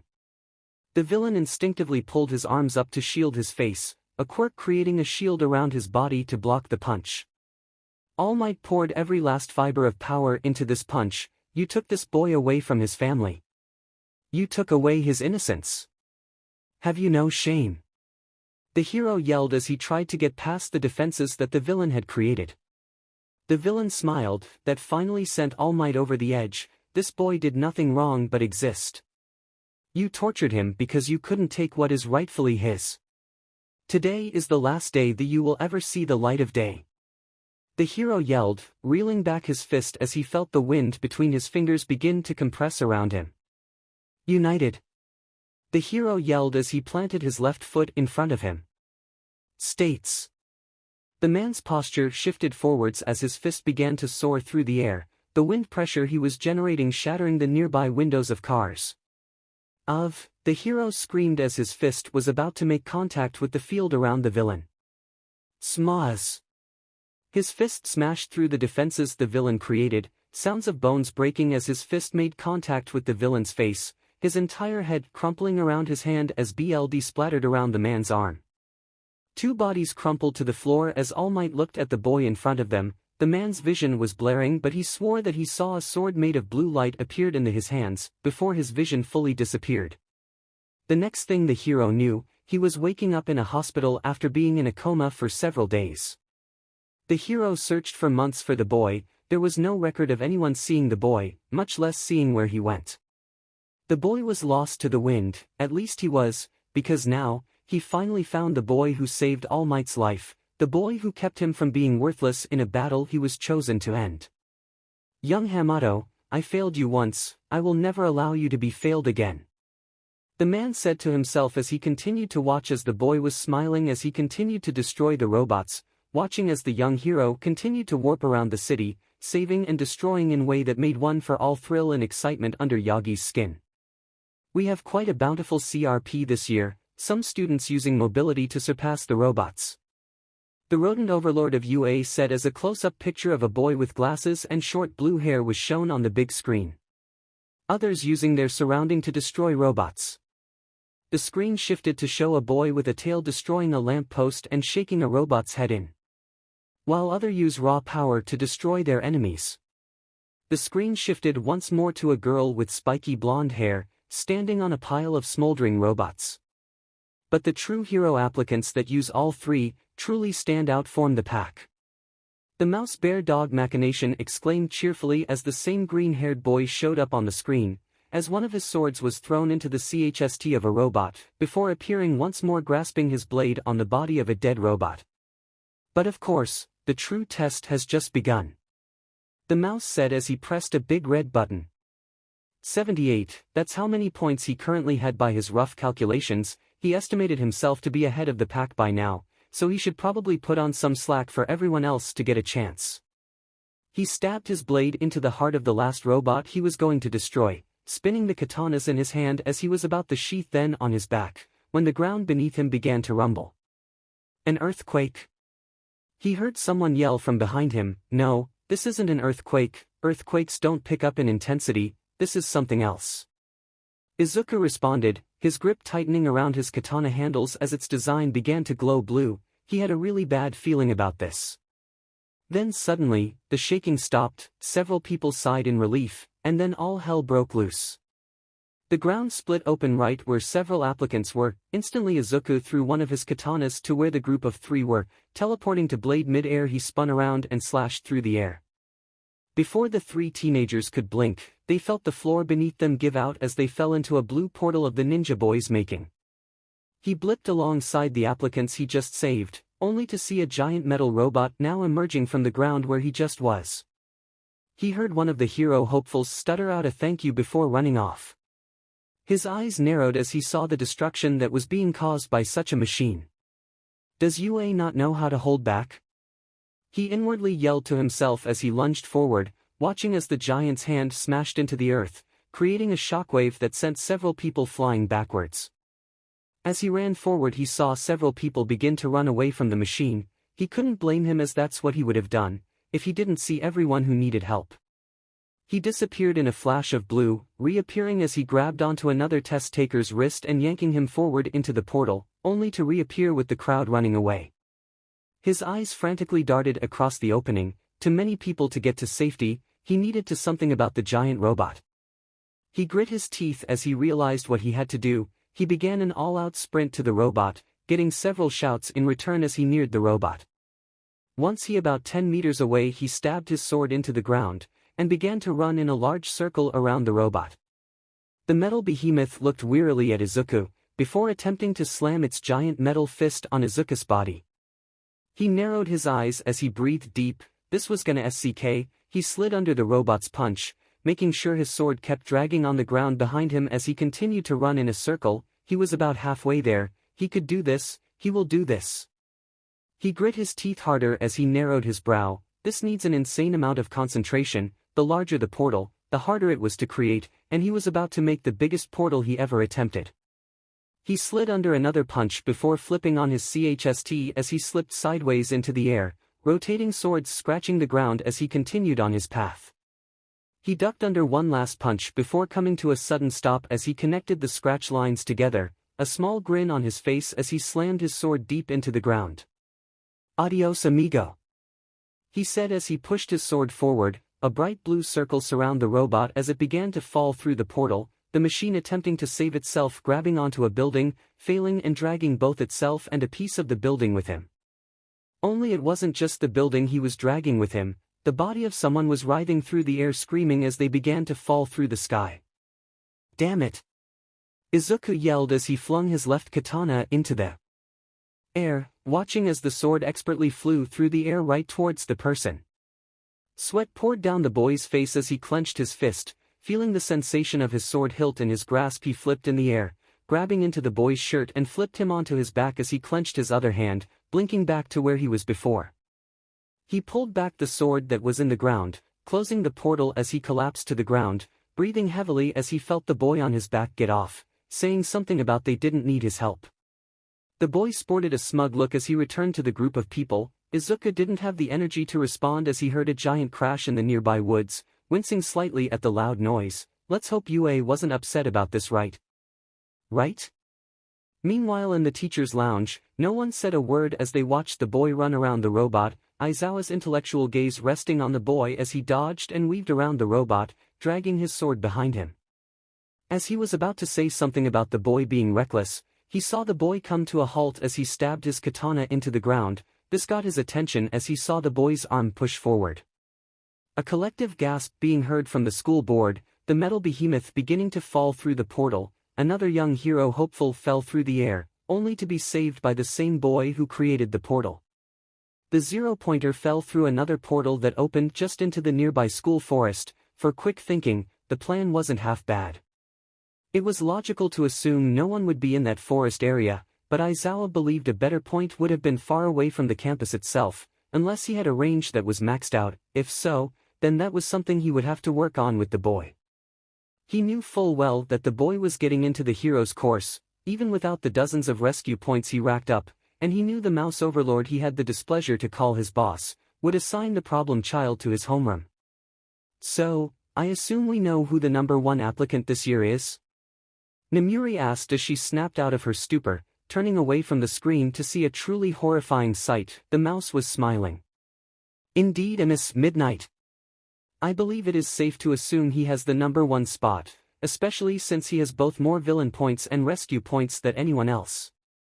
He didn't even have to use another one of his weapons. I'm quite curious as to what his other abilities are," the bear thing said as he looked at the teachers. "Wait, Nizu doesn't even know what this boy's quirk can do?" was the collective thought among the teachers. Should the zero-pointer be doing that?" the #1 hero asked in his sunken form, pointing at a camera that was showing a picture of the robot that was teleported outside of the bounds, glowing yellow before expanding, and getting back up. A slamming noise was being heard as Nizu was now jumping in the red button, before collecting himself and fixing his suit. "Ahem, it appears, the robot is loose," I suggest you handle this, Toshinori. The hero's eyes fell, giving everyone the unspoken answer to the question, you used your 3 hours already. One of the teachers spoke out, Aizawa's thought on the matter. How did this blonde buffoon already spend his daily limit? It's not even noon yet. Up in the commentator's booth, the hero known as Present Mike was tearing with his mouth touching the floor, unaware that time had already passed as all the 0-pointers began to shut off. It took him another minute to calm his nerves before speaking into the microphone he always kept on hand. Alright listeners. He yelled into his mic, gaining everyone's as he began to yell, that concludes the physical portion of the exam.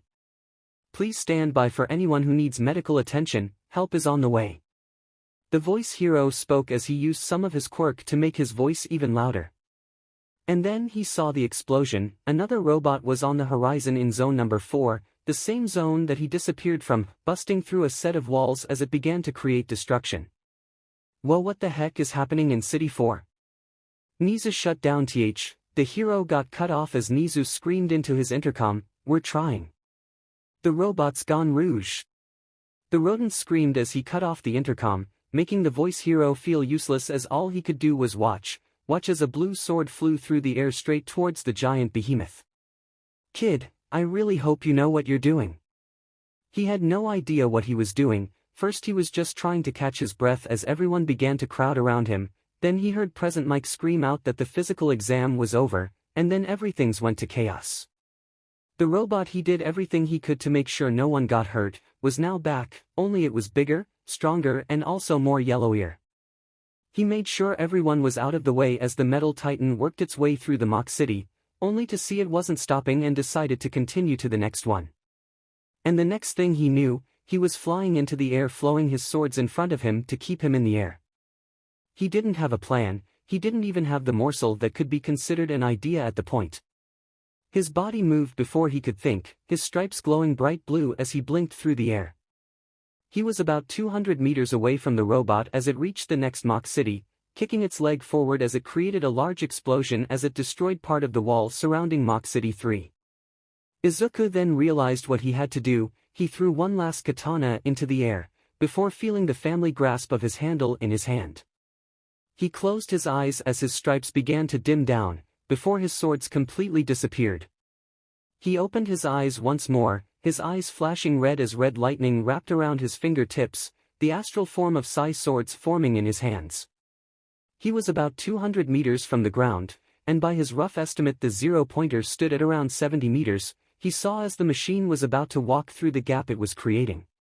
He spun the newly created sais in his hands, his fingers now between the larger blades. He was now 125 meters above the ground. He slammed his fists together as a red energy began to encase his hands, before spreading around his entire body. The massive energy began to rapidly expand before he reached the ground, side flipping as he landed in the iconic superhero landing, his total height now being around 48 meters, his maximum height was about 60 meters, he needed to push past that limit if he wanted to make sure everyone was going to be okay.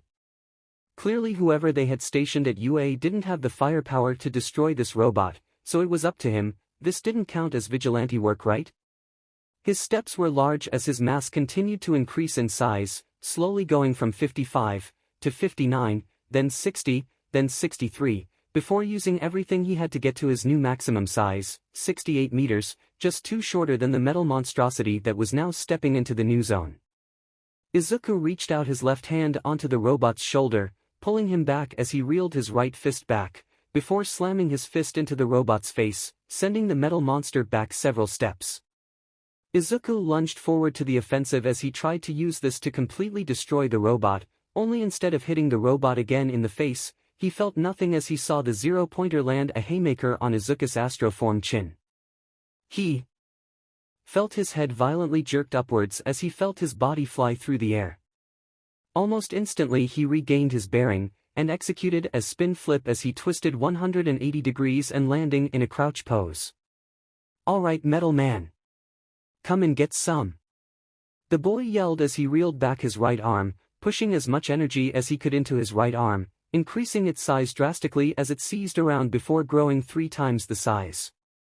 He pushed his hand forward as he shifted his body height towards the robot, smiling as he remembered his MSTR words. "You need a battle cry," the rat man said as he sipped on his bowl of soup that he prepared for both himself and student. "A battle cry? Why would I need that?" Izuku asked as he brought the bowl near to his lips. "Sometimes you need the extra push in an attack. Why do you think All Might always screams smash before he lands a strike?" The rat replied back, inhaling the steam from his soup as he took another sip. The boy's eyes lit up as he began to think, "I've got it." He yelled excitedly as he took a sip of his soup, his eyes going wide as he spit out the soup into the mat. "Ah! Hot soup! Hotsufatsufatsufatsufatsufatsu," the boy yelled as he began to drink water to cool his mouth. The MSTR pulled down on his single whisker. I can't say I've heard that one before, certainly unique." The boy stutters as he tried to correct himself but failing terribly as his MSTR insisted, this was his battle cry. "This one's for you, Splints." He yelled inside of his form, "Hot." The boy's large fist made contact to the top of the Titan's head, feeling the crushing power in his hand as he began to crush the robot. "So!" the boy yelled with all his might, pushing down as the robot began to combust from the inside out. Explosions riding formed the core of the robot, before stopping its glow and falling to the ground in a heap of rubble. The boy looked down to ensure that the robot was K.O.D., kicking the rubble until he was satisfied, and powered down his astro form, falling to the ground as he felt every last bit of energy leave his body, leaving him barely able to stand as he created a sword, and disappeared into a portal. The sound of a pen drop could be heard as no one dared to break the silence, until the sound that gave everyone fear broke the silence. Manic laughter was coming from the dog in a suit as he gripped onto his cup as tea began to splatter from its sides. "Oh, that was quite entertaining," the rodent said as he fondly sipped his tea, inwardly laughing even harder at the stupefied looks that his teachers had pleased him much more than he would let anyone know. Aizawa finally broke the silence. For the first time in his life of being a teacher, he was surprised beyond what he thought possible, his eyes wider than they had since he won the sports festival all those years ago. "What kind of problem child is that?" He sighed, pointing to where the screen kept showing a replay of the boy in his giant red form, landing the final blow with his enlarged fists. "Oh, Aizawa! Have you already designated your problem child?" "How do you know Vlad doesn't? Take him, I'm not dealing with that," the other teacher in question says as he points to where it showed the boy flying through the air, before free-falling 200 meters into the ground, and then creating a form of red around himself. "Of course. I'm sure Aizawa doesn't mind. Do you show Yuta?" the sophisticated rodent asked as he sipped his tea. The man sighed as he shook his head, muttering something about problem child already making his life strong. Meanwhile, All Might couldn't draw his eyes away, his thoughts consuming him as he watched as the boy displayed two separate abilities both radically different. That ability, it's incredible, with that power, he could potentially become one of the greatest heroes to ever live. The man thought to himself, before a feeling of dread washed over him, what would All for One do with a quirk like that? Could Japan even have a chance against him? He silently said a prayer of gratitude that couldn't be truly given with enough care, that All for One couldn't steal the boy's quirk, but the question still remained. What else could he do? Time skip brought to you by Nizu. Watching you read this, Fear the Rat, 2 weeks later. And with a total of 120 rescue points, that brings your total score of 207 points. Congratulations, young Hamato. And welcome to your Hero Academia. The holographic image of All Might said, reaching out his hand to symbolize his acceptance to UA. The boy in question looked at the screen with a small smile on his face, a single tear running down his face, a shuriken dancing between his fingers as he looked over to a photo sitting on his desk. A woman with bright green hair and eyes smiled brightly in the photo.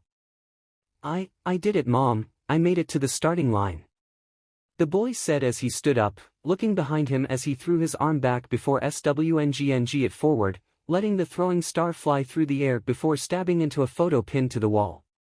"And I promise, that man will soon pay for what he did to you.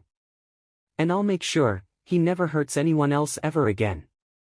The boy finished as he left the room, the reflection on the ninja star showing a photo of a man wearing a black mask and suit, handing over a young girl with white hair and a small horn to a man in a bird mask. And that's a promise I intend to keep. Running. That was something that Izuku Midoriya knew very well, and at this moment he was running as fast as he could. His strides were long as he desperately darted his eyes around every last detail that was before him. The hallway was completely barren, made up only of thick concrete that the boy had no hope of breaking though. Glancing back behind him, he saw the darkness chasing after him. His heart was pounding in his ears as he pushed his body to its limits. As if he had eyes in the back of his head, Izuku felt a creeping sense of danger in his gust as he immediately acted. Shifting his weight to his right side, he pushed off his right foot with everything he had. Going into one of the sloppiest roll dodges anyone had ever seen, he saw a glimpse of something red and black. Izuku's widened green eyes showed nothing but panic and fear as the unknown object changed direction midair and was heading right towards the boy. Pushing his body up, he managed to get past the next projectiles with only a deep scratch on his shoulder. Izuku couldn't worry about the pain he was feeling now, he would worry about the BLD later. All that mattered now was finding the exit. He could feel the presence of evil right behind him as he ran down hall after hall, managing to keep just out of the man's reach. His scarred arms burned at the motion of pumping his arms so much, his breathing was erratic as he was reaching his limit. "Oh, you poor boy," he heard a voice behind him say, as he felt a sharp pain in his two shoulders. The sudden pain brought him to an abrupt halt, making him face-plant into the strong floor. He felt something inside his body expand as he was lifted off the ground. Beams of red and black energy were sticking out of him as the boy desperately tried to free himself from the man's hold. The boy's face was constricted as he tried not to focus on the pain that was coming from his shoulders as he had several spikes going through his body. "Did you really believe you could escape this place?" "Escape me?" the man in a black striped suit said as he floated in the air, red and black energy coming from his fingers as he landed gracefully in front of the boy. "Here's the truth, Deku, you will never escape this place, and eventually you will break, and then you'll be mine," the man said, leaning in front of the boy's face, with a smile that would give the most evil of people nightmares. Izuku glared up at the man, his emerald eyes flashing red briefly as he desperately tried to call upon his quirk that was being suppressed. "My name is Izuku Midoriya," Izuku yelled, pulling his head back, before slamming his head as strong as he could into the man's face, a sickening crunch being heard as the boy suddenly felt himself getting dizzy. In an instant Izuku felt his body go limp as he was slammed into the ceiling. Black began to swirl in his vision as he fell to the ground. "DMN brat," the villain said, tentatively lifting his fingers to his face. "Kurogiri, pick up the child and make sure he's securely restrained this time," the man said as he held his nose, another crunch being heard as he reset the bone. With that, a black mist began to surround the two as the boy began to fall into the endless void, his vision failing as he distantly heard a loud beeping noise. "Wait, beeping noise?" Green eyes opened as his breathing was erratic, his emerald eyes darting across the unfamiliar room. The blanket he had on his body felt soft, gripping that tightly. He began to calm down. A cold sweat covered his entire body as he focused on the beeping coming from his right. The alarm he set last night was currently blaring its head off as it completed its task of waking up its owner. Izuku slammed his hand on the alarm, effectively shutting it off as he let out a soft sigh of relief. Groaning slightly, Izuku pulled himself up and out of bed, his hands working meticulously as he made himself a bowl of cereal and began to eat it with little passion. His mind was elsewhere. His eyes landed on the small picture he had on the table. A green-haired woman smiled brightly as he held her troublesome son. They both had green hair and eyes. This was one of the few pictures Izuku had gotten of his mother, being taken only a month before his world turned upside down and he lost everything. Slurping down the last bit of cereal, Izuku made his way to the bathroom. His eyes landed on the scarred body the full mirror showed. The scars on his shoulder blades suddenly felt hot. Instinctively he gently rubbed at the tougher tissue, grimacing slightly at the phantom pain shooting through his body at the memory. Izuku didn't pay the memory any more attention as he saw the other scars that littered his body, his fingers grazing over one of many that would have killed just about anyone else. Sometimes he wondered what if that injury would have finished him off. What horrors would he have been saved from? But that was an idea that didn't matter. There was no point of thinking what if these days anymore. It happened, and it gave him fuel to always push forward. Putting on a muscle shirt, Izuku grabbed one of the many shuriken that littered the tables of his small apartment that he was currently living in. Flipping the small weapon between his fingers, Izuku stared blankly at the wall, his thoughts focusing on the upcoming first day of UA, which according to his clock, would be happening in about 4 hours. Izuku sighed as he flipped the metal star between his fingers one last time, flinging his wrist forward one as he sent the ninja star through the air, striking the wall on a picture of a pale blue-haired man. Izuku's green eyes narrowed as he grabbed the picture of the green-haired woman. Izuku's eyes held what looked like sadness, remembering one of the last good memories he had with her before everything changed. An 8-year-old Izuku was wrestling against his mother's grasp as he held onto a small blue katana that he managed to summon. "Izuku! Hold still!" His mother whisper shouted, struggling to hold on to her son as she tried to take a picture of the two of them. "But Mom, I want to use my Quirk again." The young Izuku cried out, his small sword sparking with blue electricity as the sword was waved in the air. "Izuku, please just hold still." Inko called out, smiling brightly as Izuku still resisted his mother's embrace. A small sad smile found its way on Izuku's face, the now 18-year-old looked fondly at the photo, wishing that he had more time with her, instead of being violently ripped away from her and everyone else. Blue electricity cracked between the boy's fingertips, his eyes begging to glow a brilliant lapis color as the stripes on his arms mirrored the color. The form of a sword slowly began to blink into existence, a bright flash of blue as Izuku now held tightly onto the sword, summoning another identical sword in his other hand. He took a stance. His right foot was behind him and his left was in front, the boy's eyes still blue as they shined like a star. Izuku's hands were raised, his blades effortlessly slicing through the air as Izuku twisted on the ball of his feet, twisting around 180 degrees as he slashed down once again. The boy's movements were smooth and showed great skill, his concentration absolute as he performed several more maneuvers in the small living room of his apartment. The blue lightning began to slowly crackle away as a red energy began to flow around the boy's hands and eyes. The image of katanas disappearing in a flash of blue as Izuku twirled something red in his hands, blue eyes changing to a bright red as his stripes followed suit. Now holding on to the much shorter sais, Izuku twirled them once more as he shifted his weight to his left foot as he twisted his body forward, kicking the air. Once Izuku's foot landed on the ground, Izuku immediately bent down low as he jumped into the air, tucking his legs together as he effortlessly flipped behind him. Izuku's eyes were still red as he twirled the small daggers in his hands, before sheathing them on his hips as he took a deep breath. Crossing his feet, Izuku sat on the wooden floor, his heart rate was calm and steady as he lifted his arms just above his waist. Taking another deep breath, Izuku calmed his mind as he felt the power just beneath his fingertips, the energy almost begging to be used and unleashed. Izuku breathed deeply into his nostrils, calming the power just beneath the skin as he calmed himself completely. Closing his eyes, Izuku saw a raging sea of pure unbridled energy, making its way towards him as it desperately tried to force the boy to unleash it. At one point Izuku would have complied, and just allowed the power to burst from him until he had nothing left. Only Izuku didn't bend to the power's will, instead he forced the power to submit to his control, taming it to a much more manageable tranquil state. Izuku softly smiled as he opened his eyes, his hands sparking with red electricity as he held onto his sais, before releasing his hold and saw the weapons disappear right before his very eyes in a flash of red. "Damn it!" he muttered to himself, seeing that he had barely meditated for more than 30 seconds. "I really need to get better at this," Izuku mused to himself. Izuku's eyes returned to their normal green as he took one last deep breath, standing up as he looked at the clock once more. He had about 3 hours to kill before he had to be in class. I really should have thought about what I was going to do until class," Izuku said to himself as he decided to just go for a run while he waited for the time to trickle by.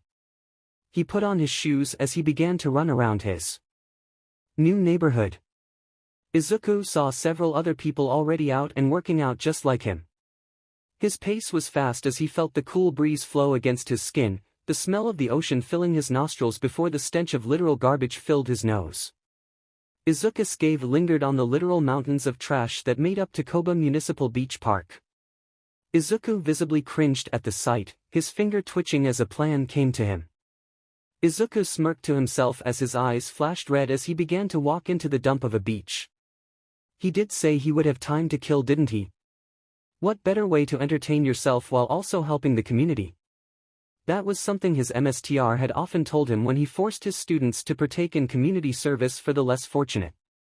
Making his way to where he could somewhat see the sand below the piles of garbage, Izuku cracked his neck as he rolled his shoulders, until stopping short as he heard noises of something moving around. A small smile on his face as he inched closer to the beach. I'm probably going to regret this. An electric blonde has looking in the mirror with a goofy smile as he styled his hair. Today was a very important day. Today was the day that all his strong work paid off. Today was the first day of Kaminari Denki's hero career. Being accepted into the most prestigious hero school in all of Japan would have definitely made his parents proud, at least it would have if they were literally anyone else. Electro and Grid were his parents' names, or more accurately the names of the notorious electrical villains that terrorized the east side of Japan for several months until their eventual capture. Kaminari grew up with his aunt, a woman who always wanted kids but never found anyone special enough to marry. Still, Kaminari had doubts that he could do this. Sure, he put sweat and tears into accomplishing his dream, but he also has the BLD of villains coursing through his veins. Kaminari shook his head as he smiled into the mirror, his signature smile as he did finger guns, his eyes shining yellow for a brief moment as he stared at his reflection. Without any more delay, the boy grabbed his backpack he packed the night before, making sure that he had all his books and batteries in case he accidentally fries his brain again. Kaminari hummed as he zipped his backpack up, slinging it across his shoulders as he entered the living room, smiling brightly at the only mother figure in his life. Aunt Deanna, he said happily, slipping into his seat at the dining table. The older woman in question smiled warmly at her nephew, ruffling his hair lightly as it stayed upright in the air. She gave him an amused look as he fixed his hair. Her quirk, which she named friction storage, allowed her to store a certain amount of kinetic electricity in her body. However, unlike her nephew, she couldn't discharge the build of electricity without a conductor. Hey Denk, did you sleep well? She asked, placing a plate full of breakfast in front of him, patting his back as she turned back into the kitchen. The blonde boy hummed as he took a big bite of the American-style pancakes she made, a bright smile on his face as he nodded enthusiastically. Well as I could at least. Kaminari offered with a goofy look on his face as he poured more syrup over his food. His aunt smiled at his antics, beginning to clean up the kitchen, which was currently a mess from when she made the pancakes. Feeling something soft brush against his leg, Kaminari instinctively looked down, only to see the orange cat his aunt had sheltered several years ago. The cat's name was Outlet, apparently the cat a quirk that allowed them to actually absorb any electrical energy and turn it into pure adrenaline, making the cat a literal gremlin when he absorbed enough electricity. Kaminari fingers sparked softly as he rubbed between the cat's ears, hearing the purr as the cat eagerly leaned into the blonde's touch. Are you nervous? His aunt suddenly asked, wiping down a counter with a towel as she watched the interaction between nephew and cat. What? Me nervous? Pfft. Kaminari said, shrugging his shoulders as he smiled, but his act wasn't fooling his aunt, who just looked at him with a deadpan expression. She raised her eyebrow lightly as the two stared at each other for what seemed like longer than it really was. The boy sighed in defeat as his shoulders slumped, his eyes falling slightly as his vulnerable side was on full display. Am I that transparent? Kaminari asked, looking up again as his fingers twitched with a yellow spark, a nervous tick of his. His aunt smiled reassuringly, walking closer to him as she placed a comforting hand on her shoulder, squeezing it softly. It's okay to nervous. I'm sure most of your classmates are just as nervous, if not more nervous than you are right now. She softly spoke. Yeah. Kaminari's eyes hung low as he twiddled his fingers together.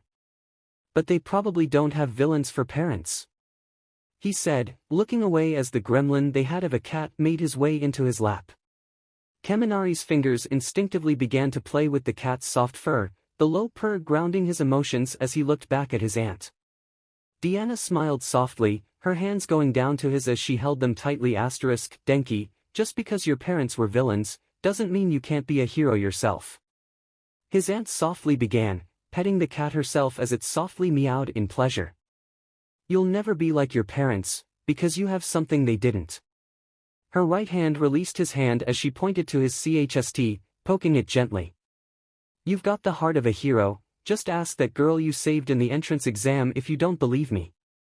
She kindly offered, her smile still strong as she heard the boy sniffle softly, his eyes hidden from hers. In an instant Aunt Deanna felt two arms wrap around her tightly, pulling her closer as he hurried his head into her neck. Why you're really good at these pep talks. Kaminari softly said as he slowly pulled away from the embrace. His smile was genuine as he wiped away the few tears that streamed down his face, his bright attitude back in full effect as he looked at his aunt in gratitude. She smiled, ruffling his hair again. You don't become a pediatrician without picking up a few things, sweetheart. Deanna said as she stood back up, taking away Kaminari's plate with her. Why is that your answer to everything? Kaminari cheekily asked with a smile, felling the cat beginning to go unstable as he wrestled around with his hand. Also, outlets beginning to enter gremlin mode. Kaminari warned, gently picking up the cat that was currently in the process of becoming a being of pure chaos. Deanna's sweat dropped at the news. Already? I was hoping we'd get to noon before he unleashed his power. Kaminari laughed as he gingerly placed the cat on the dining table, its once brown eyes beginning to glow a bright yellow as it got into a pounce position. Kaminari's eyes widened as the cat suddenly leaped forward, barely missing Kaminari's head by an inch as he quickly ducked down. Wow! Watch out! Denki yelled, laughing already bring used to the cat's antics. Quick! Grab the catnip! Kaminari called out as he stood up, trying to catch the little gremlin. His aunt grabbed the giant wooden spoon and aimed it dangerously at her nephew. Don't you ever joke about that, we'd create a monster I don't think even All Might could beat. Deanna yelled as she tried to grab a hold of the cat. The cat jumped up into the air as it grabbed a hold of Kaminari's face and began to hug him to death, his little paws digging into the sides of his face as it hung on for dear life. Ah! Get him off! Kaminari yelled as he involuntarily crackled with electricity on his hands, accidentally touching the cat. With a sharp meow, the cat went flying off the boy's head, soaring through the air as it crashed into the microwave that was left open. No one moved, too scared of the cat as they heard electricity cracking coming from the microwave. I'm gonna be late for school, aren't I? Kaminari asked as he saw the being of pure unbridled chaos and destruction standing before them. Most likely. Deanna agreed, her wooden spoon armed like a sword as she bravely faced against the gremlin that was sometimes their house cat. Miraculously, the cat gremlin managed to calm down after only 10 minutes and very minimum property damage. Kaminari looked at the cat, currently being the most calm and adorable cat in existence, not even daring to pet him goodbye. He hugged his aunt as he made his way to the door. Good luck, Dank. Deanna called after the embrace ended. Kaminari smiled brightly, his blonde hair flowing in the non-existent wind. Who needs luck? I conquered a demon cat. I'm invincible. Kaminari called out as he closed the door behind him. Kaminari laughed as he shook his head, taking out his phone as he saw that he somehow was still on schedule to make it to class on time. He smiled as he remembered the entrance exam, when he successfully grounded himself and shot off like a human lightning bolt, which technically he was. He wondered if the green-haired boy he met at the entrance made it in. He remembered that the boy said he could teleport with the swords on his back, which was so freaking cool.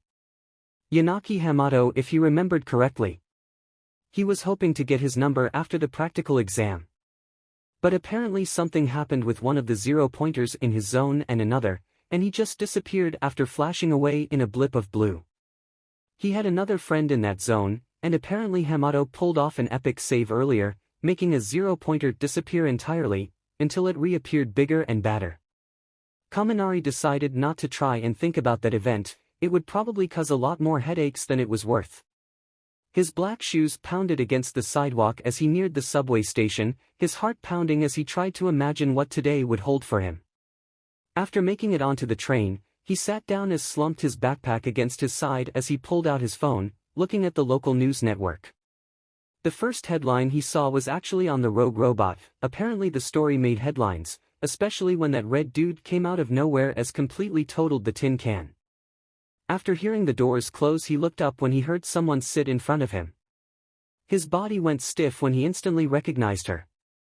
Purple hair, earphone jacks, and a pretty face, this was the girl he saved at the entrance exam. Okay, just play it cool, you got this, Kaminari. He thought to himself as he took a deep breath, preparing himself for the upcoming conversation. Hey Jax. Kaminari said with a smile, instantly getting her attention as she looked at him for a moment, recognition flashing in her black eyes. Her earphone jacks were currently plugged into her phone. He saw as she slowly disconnected her jacks from her phone as she looked at him with an analytical gaze. Bolt. She said, a small smirk on her face as she crossed her arms. Bolt? Kaminari asked, clearly not expecting that answer. She shrugged her shoulder as she pointed at his hair, more specifically the back lightning bolt. Had to call you something, blonde guy didn't sound as good. She answered, besides, it's not like calling me Jax is creative. She followed up, twirling her earphone jack around her finger. That's fair. Kaminari consented, rubbing the back of his neck as he looked at her. Let's try this again, I'm Kaminari Denki. The electric user offered, his hand outstretched to her. She had an amused look on her face, Jiro Kyoka. She answered, accepting his handshake. So what, are you following me or something, Bolt? She teased, a smirk on her face as she leaned back, her arms crossed over her chest. What? Kaminari said, his eyes going wide as his brain reset. Sure, he likes girls, sure, he maybe shot his shot every time he saw the opportunity, but he wasn't stalker. And no. Kaminari answered, still flustered from her question. She gave him an amused expression, before beginning to laugh at his reaction. Kaminari's heart stopped beating for exactly 2 seconds. He had never heard a laugh like hers before, and so help him, he was gonna hear it again. Kaminari slowly began to regain his confidence as he smiled and laughed as well. What makes you think I'd follow you? Isn't it entirely possible that we both live in the same area? Kaminari asked with a smile. She hummed thoughtfully, crossing her legs as she stared at him. Suppose so. So which class you got, Bolt? Jiro asked, changing the conversation after getting her fun. What? How'd you know I made it into UA? He asked. She just shook her head and smiled, her eyes darting down to his uniform. Oh, right. Kaminari said with a chuckle, the heroics course, class 1A, what about you? He asked. She smiled as she shook her head. Looks like we're classmates, Bolt. She chuckled, watching as the train doors opened once more, gesturing to the door as she grabbed her bag. Looks like it's our stop. She said as she stood up, waiting for Kaminari to join her. Sweet. Someone I already know is in my classroom. Kaminari happily said, walking in sync with her as he smiled brightly. So, what's your quirk? He asked, generally interested in her jacks. It's nothing special really, it's just these. Jiro said as she raised her jacks into the ear, wiggling them slightly to emphasize her statement. I've got enhanced hearing, and I can create sound waves based on my own heartbeat. She answered, I assume you've got some type of electrical type? She asked. Yeah. How did you, oh?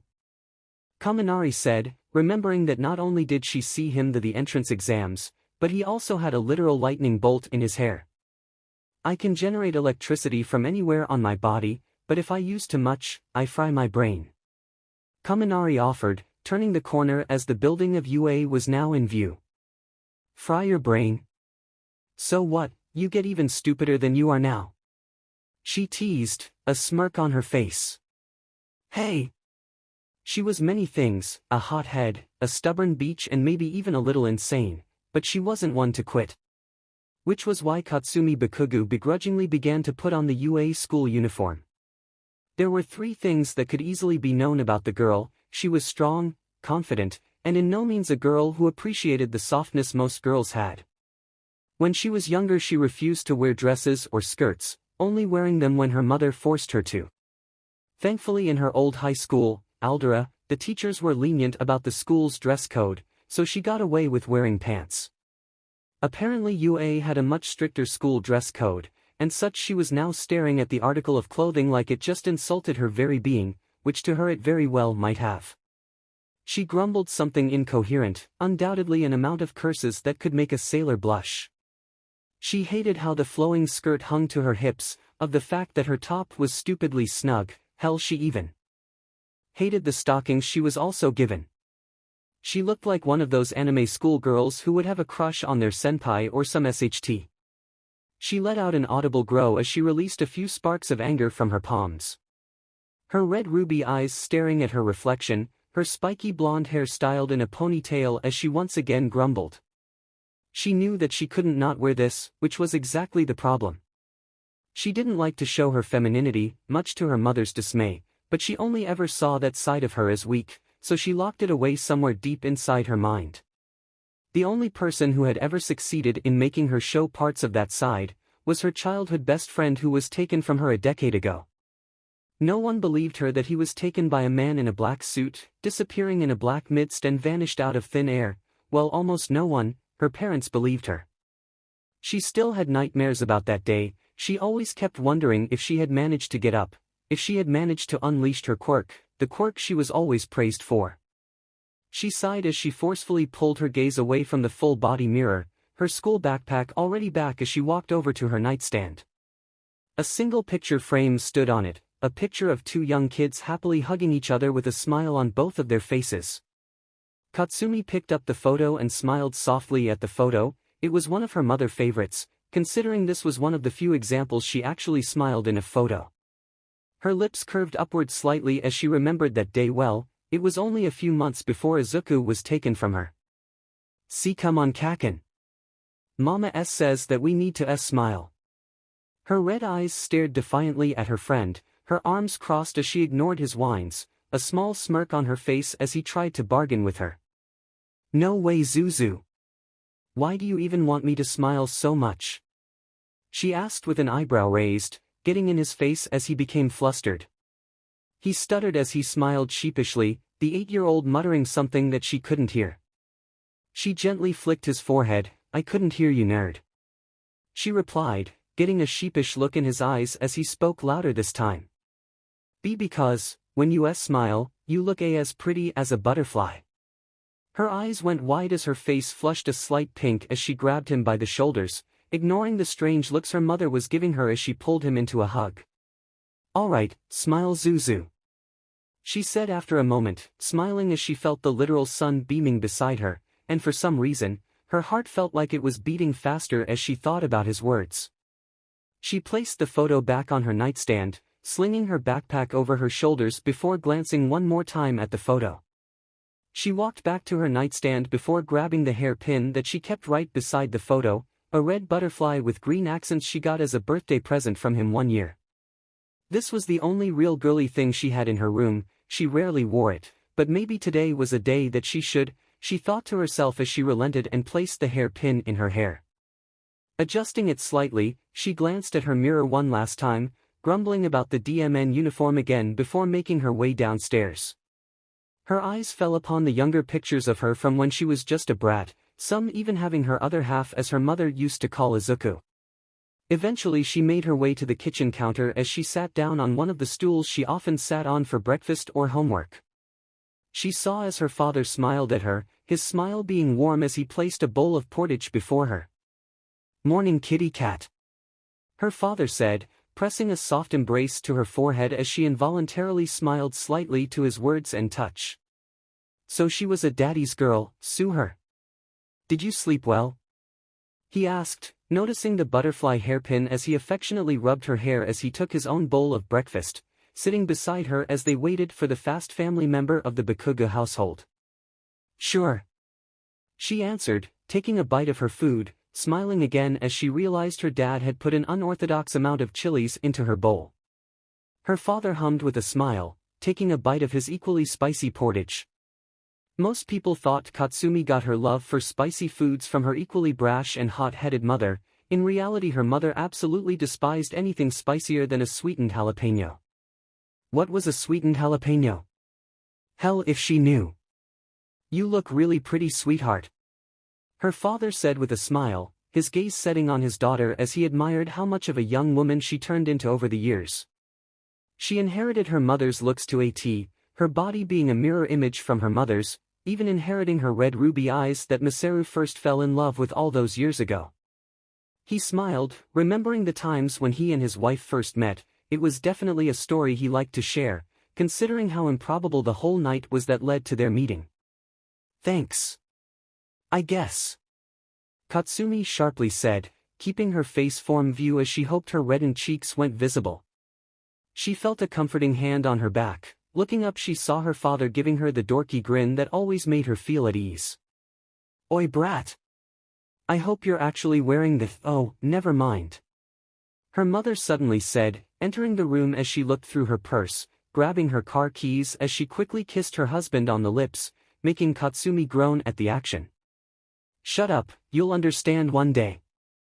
Her mother teased, ruffling up her hair before spotting the hair clip, avoiding that section of her hair entirely. Come on, finish up your food and I'll drop you off. Mitsuki Bakugo said as she sat down next to her husband, pulling out her phone as she looked at whatever she thought was interesting enough to read. Don't tell me what to do. Katsumi grumbled, her usually bite and attitude being restrained more than usual, something that Mitsuki saw and decided not to comment on right now. Eventually Katsumi finished her meal, standing up with a huff and placing her bowl in the sink as she grabbed her bag once more. Before she could leave, she was pulled into a hug by her father. She wasn't used to hugs, she never initiated them, so she only got them when her parents gave them to her. Don't forget, I'm proud of you. Her father, Masaru Bakugo said, kissing the top of her forehead and letting her go. She offered a small smile, something she had been doing more of since putting on that hair clip. See you later, sweetheart. Mitsuki added, kissing her husband once again, much to the annoyance of Katsumi. Soon the two found themselves sitting in one of the two cars the family owned, Katsumi sitting in the passenger seat as she gazed out the window, watching as the many houses began to fly past them. Excited? Mitsuki asked, gaining her daughter's attention. Katsumi scoffed, like that was a question that needed an answer. How about nervous? She followed up, making Katsumi's train of thought derail in an instant. Her head whipped around to look at her mother with an offended look on her face. What the hell? What type of shitty question is that? She demanded, looking at her mother expectingly for an answer. Mitsuki smiled to herself before yelling back. Don't talk back to me. I just wanted to know if you felt nervous about your first day. No. I'm not nervous about some shitty school, or their dress code that I currently want to rip off my body and burn. Katsumi immediately shot back. Oh, don't get snippy with me, young lady. Where's that SHT of UA being the best hero school in all of Japan? Mitsuki retorted as she turned the car, the building of UA now able to be seen in the distance. Just because it's the best school for heroics, don't mean SHT when their dress code sucks.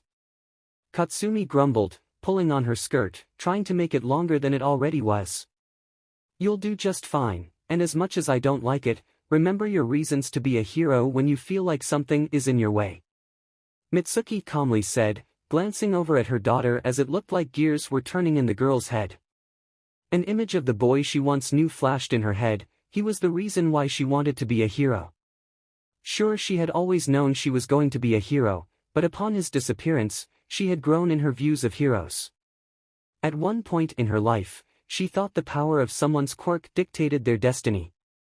Ideals that were quickly thrown out the window when she realized that it didn't matter if they had a strong quirk. If they used whatever they were given to help someone, then they were automatically a hero in her eyes. Right. She muttered, not wanting to agree with her mother as she stared out the window. Do you think he's out there somewhere? Katsumi suddenly asked, breaking the silence she made. Her mother didn't know how to answer her. Truth be told, she didn't know. I don't know, part of he hopes so, but another doesn't. She truthfully answered, confusing her daughter as she turned her head back around to look at her mother, the question in her eyes. "What are you talking about?" she asked. Mitsuki kept her gaze on the road before them, turning down a new road that inched them closer to their destination. "If Izu is still out there somewhere, I don't want to imagine what he's seen. Kat, I want you to listen, really listen to me." Her mother began, her voice lacking isn't usual heat as she spoke. "Even if you manage to one day find him, the chances of him being the same boy you knew are next to impossible. People change, and from what you told me and your father, he was taken by a villain."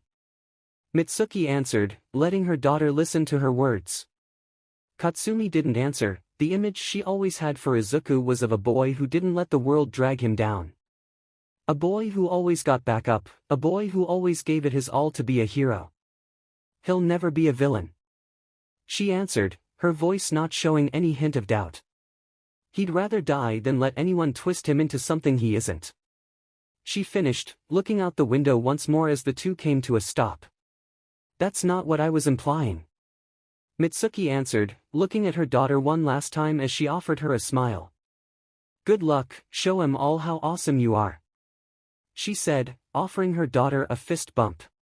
Scoffing Katsumi reciprocated the gesture, opening the door as she slung her backpack over her shoulders, glancing behind her as she offered a wave, before entering the gates of UA. Mitsuki didn't start the car for another few minutes, seeing as several other students began to walk into the school, a few catching her eyes, one even made he do a double take. The sight of green hair made her want a second look at that student, a habit she picked up after searching nearby cities for hours with her family looking for her best friend's son. Unfortunately, that particular student had already made it through the gates and out of her view. Sighing, she pulled down the car dashboard, seeing the picture that she had attached by a paper file. It showed a teenage her with her arms wrapped around a green-haired woman with her hair pulled back into a ponytail. They were both wearing cheerleader outfits. That's actually how the two met. Mitsuki smiled to herself as she remembered the antics her and Inko used to do in high school. Sighing to herself, she started up her car, pulling away and getting back onto the main road to head to her job. Glancing in the rear-view mirror, she saw UA starting to get smaller, before turning and losing sight of the building entirely. Back with Katsumi, who was currently in the main yard area. She held in her hands a piece of paper that had the schedule for the day. On the top right corner it showed what class she would be a part of this year. 1B, huh? She asked herself, glancing upwards as she noticed several other people looking at a very similar piece of paper. Smirking to herself, she walked through the doors of the building. Seeing a map to her right, she began to intently stare at the map, unaware to the person right behind her, until they let out a squeal of happiness. "Oh my gosh! It's you! Exploding girl!" A girl with brown hair and pink cheeks said, her fingers together as she smiled as bright as the sun. It reminded Katsumi of Izuku's smile. Turning around, Katsumi instantly recognized the girl as the same girl she helped get away from the zero-pointer during the entrance exam. "Oh, yeah. Don't remember catching your name during the exam, pink cheeks," Katsumi answered, crossing her arms as she looked over the girl. The girl in question's blush marks immediately darkened in color. Oh. Sorry about that. I'm Ochako Uraraka," Pink Cheeks happily said, her smile not wavering as she looked at the person who saved her life weeks ago. "Bakugu. Katsumi Bakugu," she replied, looking down at the shorter girl with a small smirk on her face before turning around and began to look at the map once more. So. Which class did you get?" Uraraka asked like an excitable puppy. It was honestly adorable if Katsumi was being honest. "Heroics course. Class 1B. What about you, Pink Cheeks?" Katsumi asked, ignoring the girl's surprised look at her being called Pink Cheeks instead of her name, but she didn't say anything about it. Oh. I'm in the heroics class too. Only I'm in 1A. I was really hoping you'd be in the same class as me," Uraraka added, looking down sheepishly as she nervously twiddled with her fingers. Katsumi sighed. Damn it, she was gonna have to befriend the ball of pure fluff, wasn't she? Life's full of disappointments. Tell ya what, I'll walk with you to class since it's right next to mine. Katsumi said with a shrug of her shoulders, already beginning to walk towards class 1B. Oh, okay. Uraraka called out, a skip in her step as she followed Katsumi before walking in stride with her. So, the entrance exam was pretty crazy, right? Uraraka asked, trying to make conversation. Katsumi scoffed and chuckled at the same time, how that's possible no one but her knows. Which part? The part where a giant F robot was destroying the DMN city. Or when another even bigger robot started to break into our area, only for a red giant to crush it like AF in tin can. Katsumi asked back, an amused smile on her lips as the two walked down the several hallways that made up the building of UA. Coming to a halt, she heard an explosion, before her eyes went wide as she pushed her new acquaintance to the ground as a pink blur flew through the air. Crashing into a nearby wall, a girl with pink dreadlocks slowly began to force herself out of the impact she made. Hatsum. Class hasn't even started yet. How did you even manage to blow something up? A short man in an excavator armor yelled in exasperation as he looked down at his student who was still trying to pull herself out of the wall. Sorry, Mr. Powerloader Sensei. The girl with goggles said, somehow flipping herself out of the hole and bowed slightly at her apparent teacher. I was trying to fix something that broke this morning. The girl said in excitement. The man just sighed in exhaustion, rubbing the temple of his head with his mechanical gloves. Taking this as their chance to leave, Katsumi and Ochako left without so much as a trace. Making it a few hallways before a small snicker left the mouth of the shorter girl, covering her mouth so she didn't start bursting into laughter. Katsumi had an amused smile on her face as the two continued to walk with each other, her teeth actually showing as she watched the shorter girl. I never did answer your question, did I? Uraraka suddenly asked, getting over her small fit of laughter as she thought about her question. I mean, I guess both. Thanks for saving me again, by the way. She suddenly said, remembering what she wanted to say in the first place when she saw the explosive blonde. Don't mention it, and you already said thanks back at the exam. Katsumi shrugged off the praise, she just did what she thought Izuku would have done. Uraraka smiled at her words. I haven't been able to ask, but who was the red guy? Was he some pro that UA recently hired? She asked, her big brown eyes sparkling with interest. Katsumi shook her head. I was curious too, I knew about most heroes in this area, so I wanted to look it up. Turns out the robot was another F-Zero pointer, only some weird SHT happened and it glitched. Apparently none of UA faculty were able to stop the DMN robot, so another examinee decided to try his luck. You saw the results. Katsumi answered, her hands in the pockets of her skirt, a fact she was externally grateful that the DMN skirt at least had pockets. Wait, that means one of our classmates is the red guy? Uraraka asked excitedly, her eyes full of wonder. Okay, seriously, she was too pure. Yup, if I had to guess he was probably first place. Hamato something if I remember correctly. Katsumi answered with a shrug, remembering the name when she saw her results a few weeks ago. That makes sense, with a quirk like that, he probably absolutely destroyed every single robot in front of them. Uraraka said, emphasizing her point by punching the air in front of her. Katsumi's thoughts wandered back to the entrance exam, more specifically the giant red man made up of pure energy. For some reason that she couldn't explain, it felt like she somehow knew them. Perhaps the energy itself was just comforting, but it felt like it was more than that, like something was calling her to them. She didn't have time to think about whatever it was, because no sooner had they turned a corner did the two see their different classrooms. Looks like this is where we part ways, pink cheeks, good luck to you. Maybe I'll see you in orientation. Katsumi said as she began to walk to where her class was located. Oh right. Bye Bakugu. Uraraka called out, waving to the blonde girl she hoped would see her as a friend one day. Everyone I tolerate calls me Cat. Katsumi grumbled as she began to softly stomp over to her classroom. Uraraka smiled to herself as she took a deep breath, looking toward the large doors before gathering her courage and opened the door. What do you mean cats are better than dogs? two students yelled at the exact same time. Immediately Uraraka knew today was gonna be a good day. Katsumi made the way to her own classroom. She looked at the large door that had the title 1B inscribed on it. Taking a small breath, she opened the door, only to see a girl with orange hair karate chopping a blonde boy whose face looked extremely punchable for some reason. Katsumi didn't lay any attention to the two, instead opting to sit in the back. She made eye contact with a girl with sharp shark-like teeth and mossy green hair. She offered a toothy grin as Katsumi sat beside her. Yeah, today was going to be weird. His green eyes narrowed as he twisted his body mid-air, the wind ruffling his green curls as his stripes glowed a bright blue. Flipping 180 degrees, Izuku Midoriya managed to land on the sand that made up Takoba Municipal Beach Park. He grit his teeth as he summoned his twin katanas, twirling them in his hand as he got into a fighting stance. It would only be a matter of moments before that thing came after him again. He saw the bright green that made up its eyes, his instincts running overdrive as he lunged forward, jumping high into the air as he twisted, throwing his blade into the air.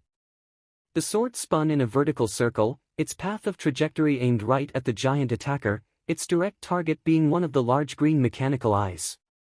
Falling into a roll, Izuku bounced back up, clenching his right hand as he began to feel his sword hilt back in his hand as his pupils involuntarily dilated. A flash of blue and Izuku was now in front of the things that attacked him earlier. He swung his hand forward and slashed at the being. Hearing the sound of his sword successfully slicing through the thing's body, he grinned. Flicking his left wrist, he threw back his other sword, flying through the air backwards before sticking inside of the ground where he previously was. Swngng his weight to the right side, Izuku managed to dodge an attack aimed at his head from a massive fist. Side flipping several times, he eventually managed to land on the ground. Using this moment, he began to analyze his assailant. The creature stood at about 15 feet, its body being mostly bulky with a few points slimmer for mobility. Another striking detail was that its skin was completely made of metal and gears. Scratch that, everything about him was metal, gears and wires. This was a robot, not that much unlike Form the robots in the entrance exam, but it also had quite a few differences. For starters, this robot had multiple arms, one eye and a shell. The body of the robot didn't have any obvious points of weakness. That was until Izuku paid close attention to its knees and elbows, that is. Ducking beneath a stray swing aimed for his head, Izuku immediately saw the intricate designs that surrounded the knees. Some type of RBB-like material that was both durable and strong enough to support the robot's movements, but there weren't many things on Earth that were resistant to the katanas that he currently held. With a smile, he clenched his left hand, blipping back to where his sword that was sticking out from the ground currently was. His grin grew as he stood up, his swords pointed downwards as the giant robot began to make its way towards Izuku.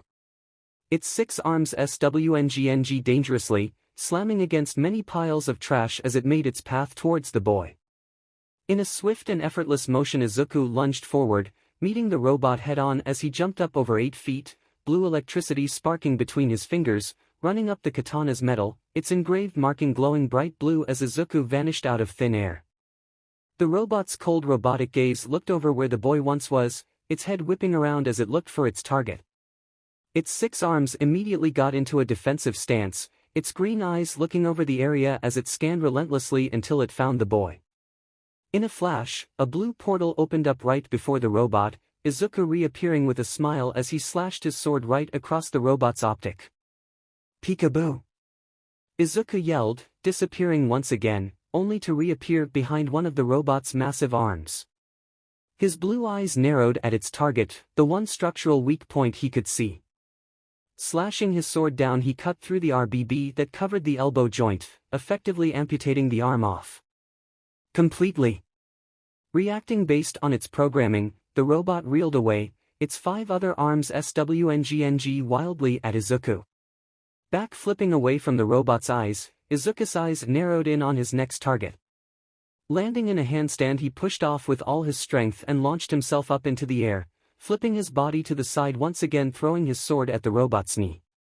His eyes never left the blade that was flying through the air, spinning vertically, before it slowly began to become vertical as it inched itself closer to the robot's kneecap.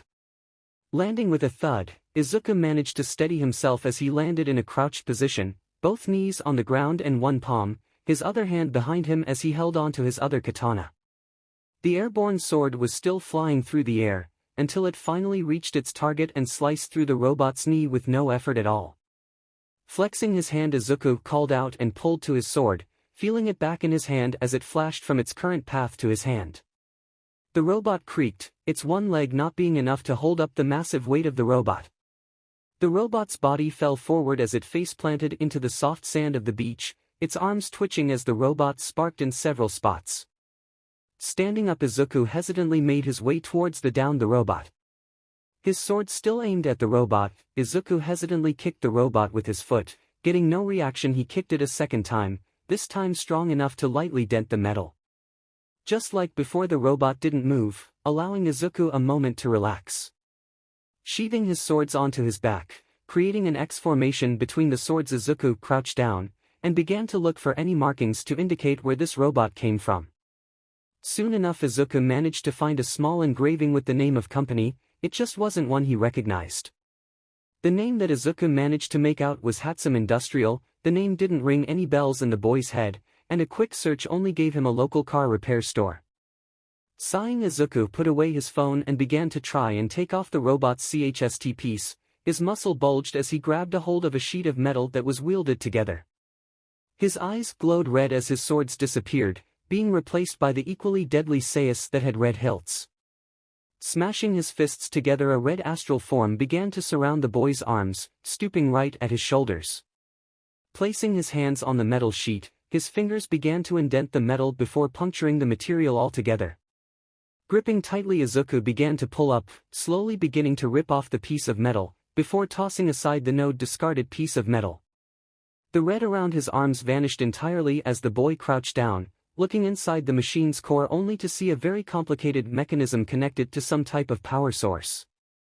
The boy whistled at the sight. Man, Donnie would have a field day with this. Izuku mused, his finger grazing one of many wires that made up the machine. The hair on the back of his neck straightened as he felt someone nearby. Man! Where did my baby go? A girl the same age of Izuku said, her face full of black marks, no doubt some type of oil, as she stared at a small handheld device. Baby 7111 had found that strange energy source that was around the area. Retrieving protocol activated before the signal cut, the girl said aloud, before stopping in her tracks as she saw the remains of her giant robot. My baby!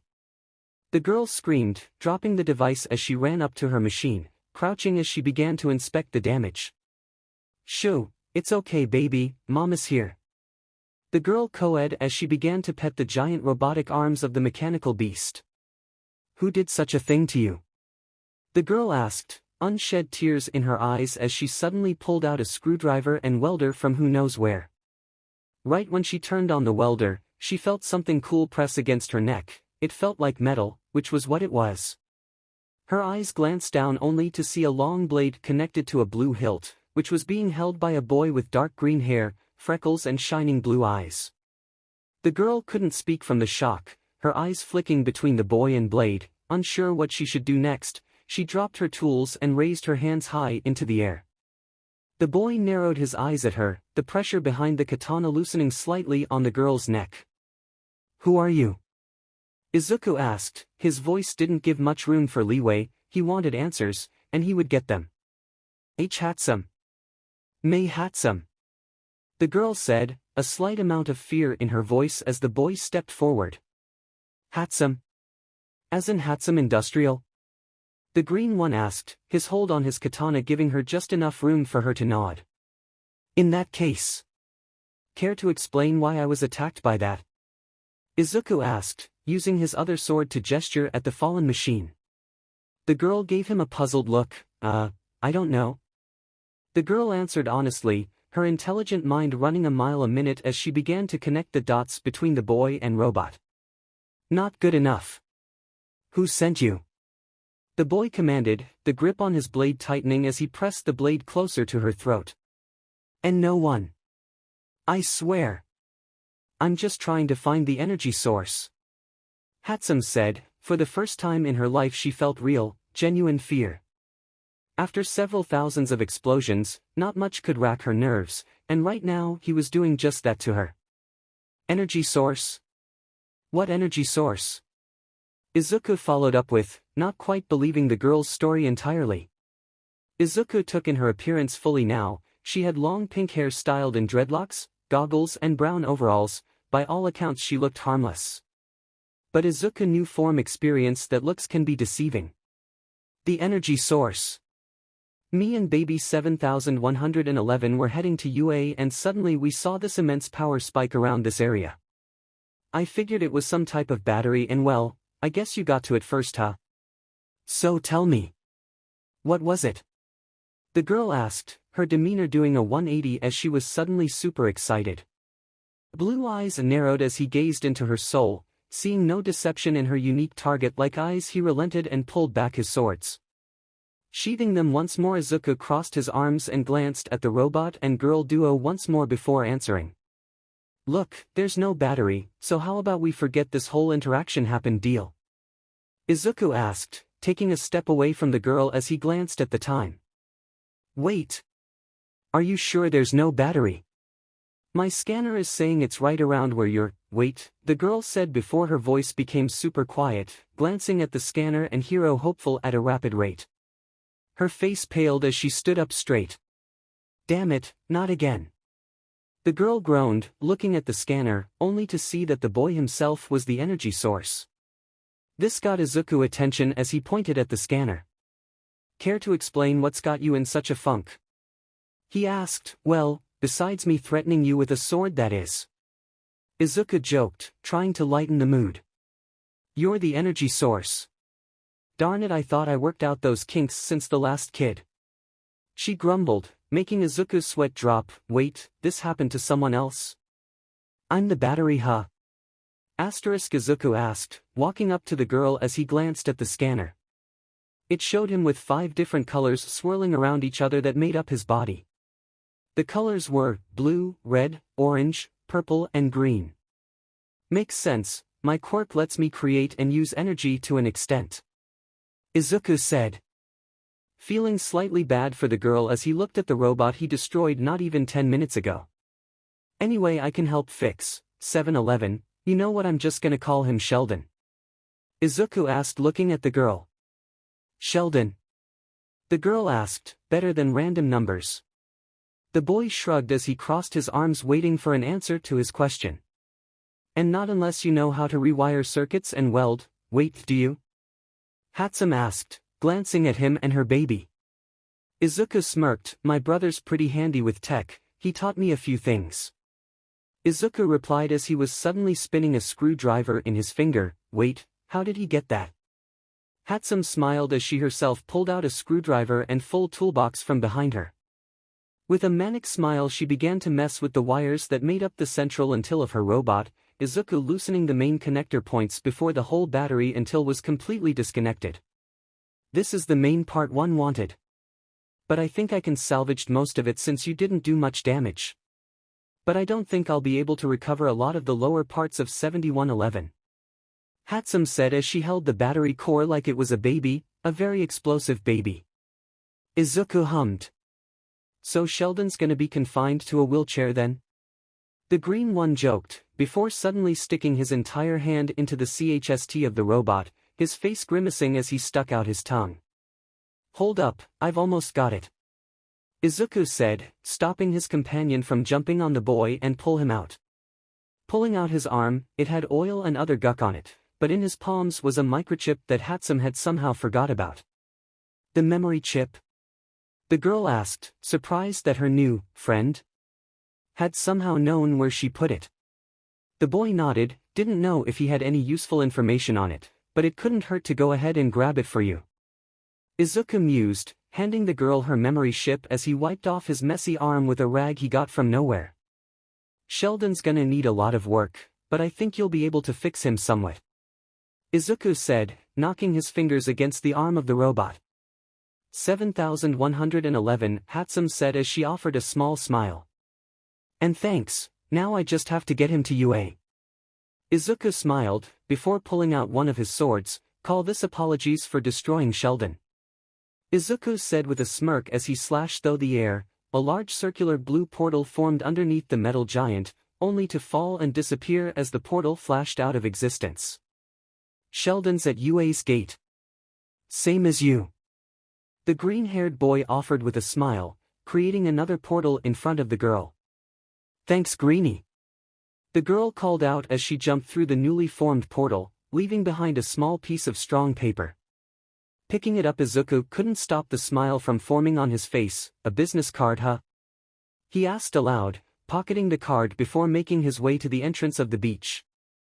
It was going to take a lot of work, even more if he had to deal with rogue robots every day, but Izuku knew that this was something that he was going to do. A small smile was on his face as he walked through a portal. 1 second he was on the beach, next he was in his small living room. His eyes glancing once again on the pictures that he had on the walls, before stopping on one with him and his once best friend hugging each other with a smile on their faces. Wonder if I'll see you today, Kaken. Izuku mused as he walked into his bedroom, grabbing the school uniform as he contemplated using his quirk to travel to the school instantly. Deciding to instead to ride to the school, Izuku grabbed his bag before looking into his home one more time, flipping off his light switch as he turned off the lights. Izuku had a slight spring in his step as he began to walk down the sidewalk. His headphones around his neck as he dropped his skateboard on the ground, his feet being planted on the board before turning his headphones on. Izuku smiled as he pushed off the ground, beginning to gain more and more speed as he felt the grooves underneath his wheels. Crouching down low, Izuku shifted his body weight to the right, making a sharp corner without loosening any speed. Standing tall, he enjoyed the sensation of the cool morning breeze against his skin. 1. Live by the code of the martial arts. Izuku smiled as he came to a screeching halt, standing tall as he looked and saw a construction crew repairing the street from a recent attack. His green eyes looked over the scene before pushing his feet against the ground once more, turning down a new street that led him to a connecting street that would get him to the same destination. 2. Never fight unless someone else starts.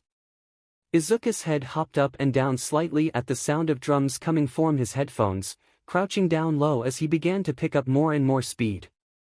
He began to become that akin to a blur, the speed he was moving at impressive to any onlookers who might have spotted the boy. 3. Always stick together no matter what. In the corner of his eyes, he saw an incoming object he immediately recognized as a speeding car that ran a red light. Acting on instinct, Izuku kicked the back of his board, launching both himself and board high into the air, effectively jumping over the car, the board spinning vertically before finding its place under the boy's feet. Bracing himself for the impact, Izuku bent his knees outward as he felt the board beneath him take the brunt of the landing. Stretching out his hand, Izuku gripped onto a large metal pole that was also a stop sign. Flexing his arms, he used the sign to turn his body 90 degrees, going down a new street as he stood tall, finally seeing the building known as UA. 4. If all else fails, then it's time to kick butt. Izuku didn't pedal his feet anymore, allowing his speed to become a moderate pace as he stuffed his hands in his pockets, looking around as he saw a few other people walking on sidewalks. A few were giving him curious looks before Izuku caught sight of some very familiar gravity-defying purple hair. Izuku began to come to a stop as he saw he had the purple boy's attention, a look of recognition flashing in the boy's purple eyes. Teleporting boy. The boy mused aloud, coming to a halt as he saw Izuku wave at the boy, skidding to a stop as he kicked up the board to his hands, before attaching it to the back of his backpack. Ripping off his headphones, Shinso heard something about turtles before the audio cut off, Izuku turning on the music as he stuffed both his headphones and phone into his bag. Shinso, right? Izuku asked, trying to see if he remembered correctly. The indigo teen known as Shinso Hitoshi smirked as he offered a small nod. Watching as the green boy came up to him with a small smile on his face. What are the odds we ran into each other? Last time I saw you, you were destroying those robots with your killer bat moves.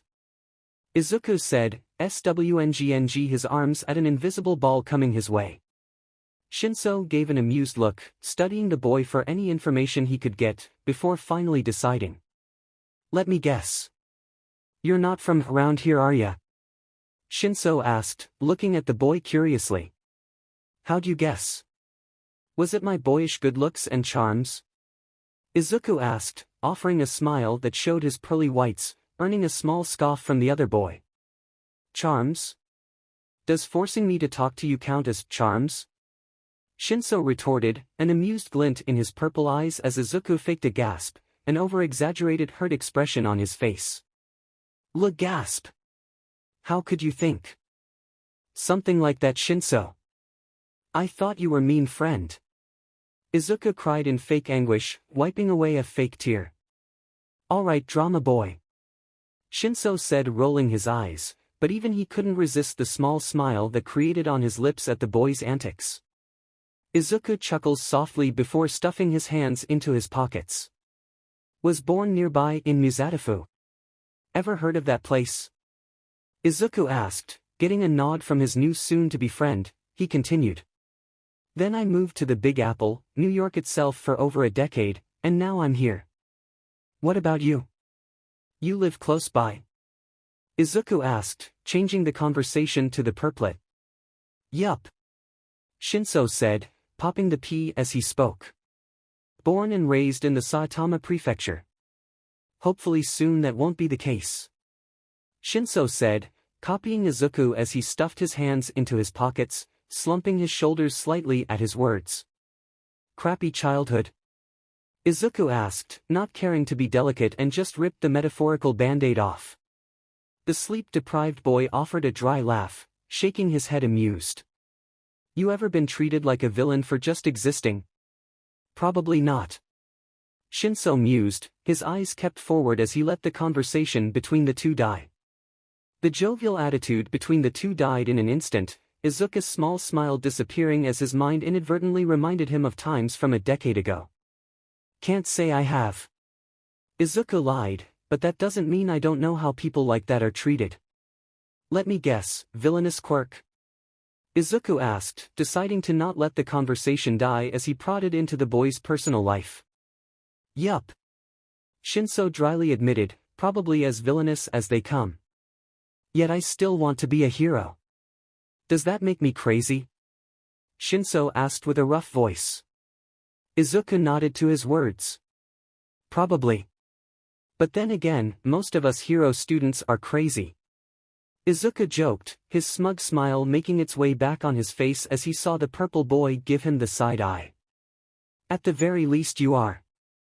Shinso said to himself, earning a laugh from the green boy with blue eyes. So, I assume you got in. What class did you get? Shinso asked, reluctantly admitting he for some reason enjoyed the interaction with this living broccoli. Heroics Class 1A. What about you? Izuku asked, grabbing a piece of paper from his backpack that showed his schedule for the day. Same. Guess we're classmates then. Oh, and thanks. Shinso muttered under his breath, glancing at the blue-eyed boy that was of a similar height to him, only an inch or so shorter. Oh? Don't mention it, amigo. Izuku said, waving his right hand to symbolize that it really didn't matter. Amigo? What are you suddenly Spanish now? Shinso asked, an amused smirk on his face. Oh, I'm always Spanish, and French, English, I even know a little Russian. Izuku said with a confident smile. So yeah, guess I'm Spanish hermano. The green one said, lightly punching Shinso in the shoulder, feeling nothing but bone. Izuku slightly cringed. Okay, after school I'm taking you to the gym. We're gonna build up some muscle on those bony arms of yours. Izuku suddenly said, much to the confusion of the boy. And why should I? Shinso immediately shot back, already wondering why this boy was being so pushy after knowing him for less than 10 minutes. Because you're literally skin and bones. Let me guess, your quirk can render anyone unconscious at a thought? Izuku asked, getting surprisingly close to his quirk. Not quite, but close enough. Why does that matter? Shinso asked, slightly intrigued now. Because, you probably think that your quirk makes all playing fields tip in your favor, right? Wrong. What if someone gets past your quirk, what would you do then? Izuku asked, expecting an answer to his question. Shinso blinked, and then he blinked again. Punch him obviously. Shinso said, his eyebrow raised as he began to question the boy's intelligence. Izuku hummed, and if he's stronger than you? Can you confidently say you can knock someone out with your fist if you need to? Izuku asked, making Shinso realize what he was getting at. Sheepishly Shinso shook his head, rubbing his arm slightly. Guess I need some physical training, huh? Shinso darkly asked with a chuckle. Izuku grinned. Don't worry, with my workout regiment, we'll get you in tip-top shape in a few agonizing and painful months. Izuku offered with an innocent smile that promised only pain. Do I have the choice to back out? Shinso dryly asked, making Izuku shake his head in response. Leaning to his side, Izuku slung his arm around Shinso's neck. Nope. You're stuck with me now, hermano. Don't worry, in a few hours we're gonna be like brothers. Izuku said, walking his Shinso in too. I want to be disowned. The purple one said, making Izuku laugh in response. Sorry, brother. But now you're stuck with me. Izuku said with a smile, unarming his new friend as he saw the gates that made up UA. You said you got 1A, right? Getting an affirmative nod, Izuku continued onward. Cool, that just means I'll have an easier time getting you to accept me as your new friend. Izuku said with a cheesy smile, much to the annoyance of Shinso. How did you do that? You're not supposed to just walk up to someone and demand to be friends. Shinso muttered, secretly writing down what he did for later uses. Yet, I just did. Izuku said with a SHT-eating grin, dodging the light jab from Shinso as he smiled. Come on, you don't want to be late, do you? Izuku asked, picking up the pace to a light jog. Your training begins now. Izuku called out, successfully getting the purple boy to run after him. What? Why now? Shinso called out, now fully accepting that this was his life now. A ninja always expects the unexpected. So start expecting the expected. And when people are running late, they run. Izuku called back, picking up the speed slowly to let Shinso just barely keep pace with him. You're insane. We're not even late. Shinso called out, already breathing heavy. If we're not 5 minutes early, we're late. Now mush, Shinso. Mush. Pump those straw legs with everything you've got. Izuku said with a laugh, earning another groan from the boy behind him. A small genuine smile etched onto the boy's face, his green hair swishing in the wind slightly as he banged to dramatically swing his arms, making him run in a cartoonish fashion. I hate you. Shinso dryly said, but was still running, albeit in a very sloppy fashion. Is this considered kidnapping? I mean, I didn't give my consent to this torture. Shinso called out, his breathing already heavy as he attempted to keep up with his new friend. You think this is torture? Izuku asked, a wide smile on his face as his eyes twinkled. Just wait till you see what I've got planned for later. Hope you're not attached to feeling your arms. Izuku called out, picking up the pace as his form slowly began to improve as his strides became larger. Attached to feeling my arms? Do I even want to know what that means? Shinso called out, stopping at a corner with his hands on his knees. Meanwhile Izuku was jogging in place. His smirk grew as he answered his friend, probably not. But are you going to quit because you don't like a little pizzazz in your life? Izuku jokingly asked, earning an audible groan from Shinso in return. Soon enough the pair was off again, now on the final stretch as UA was getting closer and closer to the two. Alright, you see that mailbox at the front gate? That's our finish line. Izuku said, watching as Shinso's strides began to have a little extra pep in them. Come on Shinso, you got this. Izuku called out, earning several grunts as the boy pushed his body to its limits, being able to match Izuku's pace as the two began to cross the finish line. Izuku slowly came to a walking pace, meanwhile Shinso decided to promptly collapse to the ground, his hands sprawled out as his chest rose up and down. I hate huff you. Shinso said between breaths, giving the green boy was one could care a death glare. Izuku just smiled brightly at the boy's attitude. Several people gave the two weird glances, not that it mattered much to the two. Alright, time to get up, Shinso. Izuku said, reaching his hand down to the boy he just took under his wing. No F you. Shinso deadpanned, refusing to stand even a second after that brutal workout. Izuku's sweat dropped. You do realize that wasn't even a mile, right? Izuku asked, an amused smile on his face, hearing the boy groan in frustration as he picked his head up. F you. Shinso dryly said, reluctantly taking the outstretched hand and hoisted himself up. Cheer up, Shinso. This just means you have a lot of room to improve. Izuku said, poking Shinso in the arm as the two entered the gates of UA. Yeah, whatever. Wait, why did I just do all of that, when I didn't even get your name? Shinso asked himself, suddenly realizing that he had no idea what his new friend's name was. Izuku shrugged his shoulders in response, name's Hamato. Izuku mentally cringed, it would always be weird saying that name no matter how strong he tried. Yanaki Hamato. Izuku clarified, getting a nod from the purple boy as the two began to walk through the main yard for UA. Hamato-ha. Shinso mused, eyes widening slightly in recognition at the name. DMN. So you got the highest entrance score, huh? Shinso asked, remembering where he saw that name before, on his acceptance letter from a few weeks back. Yup. Izuku said, popping the P as he spoke. Turns out there was such a thing as hero points, who knew?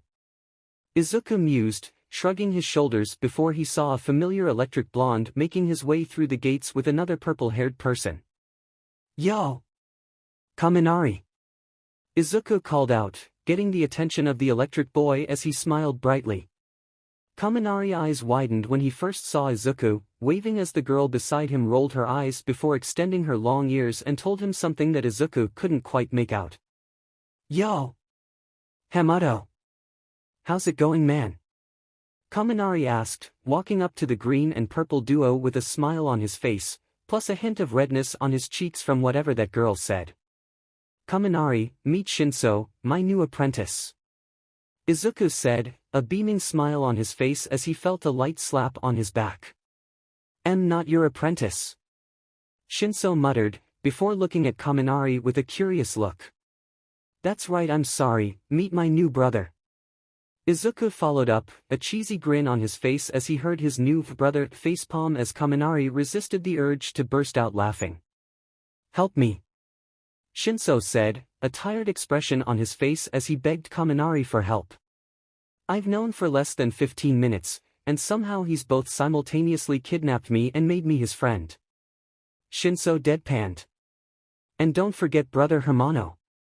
Izuku said, wrapping his arms around the purple boy's shoulders, his smile reaching his ears as Kaminari desperately tried to keep himself from laughing. You're not even Spanish. Izuku gasped. How dare you? For your information, one of my closest friend is a living skeleton. Izuku said, confusing both Shinso and Kaminari to an extent they didn't think was possible. That's relevant how? Shinso asked, giving up on trying to shrug Teibaisi arm off his shoulders. Because he was Spanish. I'm allowed to speak Spanish by association. The green one responded in an overly cheery voice. Ah, Senior Huzio, you will be missed. Izuku said, wiping away a fake tear from his eyes. I can't even tell if you're serious or not. Shinso said, looking at the boy with a far more curious gaze than he meant. Oh no, I'm dead serious.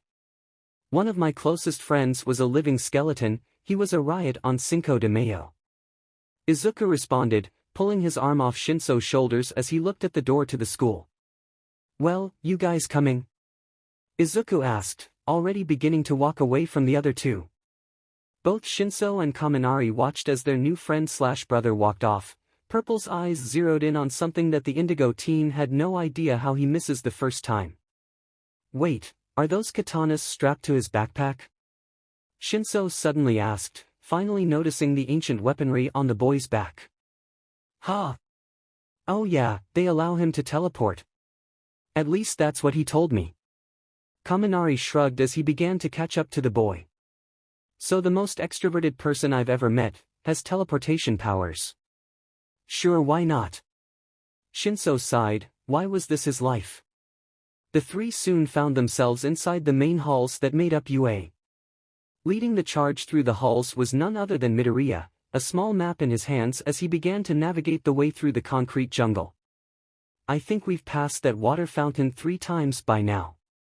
Shinso dryly commented, pointing at a water fountain that was coming up.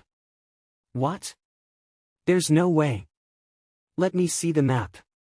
Kaminari said, grabbing the map from their green partner's hands, what kind of language is this? The electric blonde said, looking dumbly at the piece of paper. It's called mapping. Izuku helpfully said, taking the map back as he glanced between the paper and before mentioned water fountain. Wait, was I holding this upside down? The green-haired boy asked himself, flipping the map around and looked at it with an analytical gaze. Okay. Our destination is just around the corner. Izuku called out, going into a confident walk. That's what you said 10 minutes ago. The purple one deadpanned, starting to grow tired of the boy's antics. Izuku pointed his finger to Shinso, I did say that, but that was also before I realized I was holding it upside down. Ah! We're here. The verdant teen said, coming to a sudden stop as he stood in front of a massive door. A collective thought ran through teens' minds, but only one voiced his thoughts. Wait, why is the door so big? Izuku asked, speaking his mind as Kaminari immediately replied, that's what she said. Silence filled the air as the two boys looked at the human lightning rod with looks that told a clear story. What it was, nobody would ever know. Welp. Let's get this show on the road. Izuku said as he opened the door, only to see that the class was mostly full already. His green eyes began to look at all his new classmates. Instantly he recognized the boy with a crow's head sitting in around the middle of the room, talking to someone with straight black hair and weird elbows.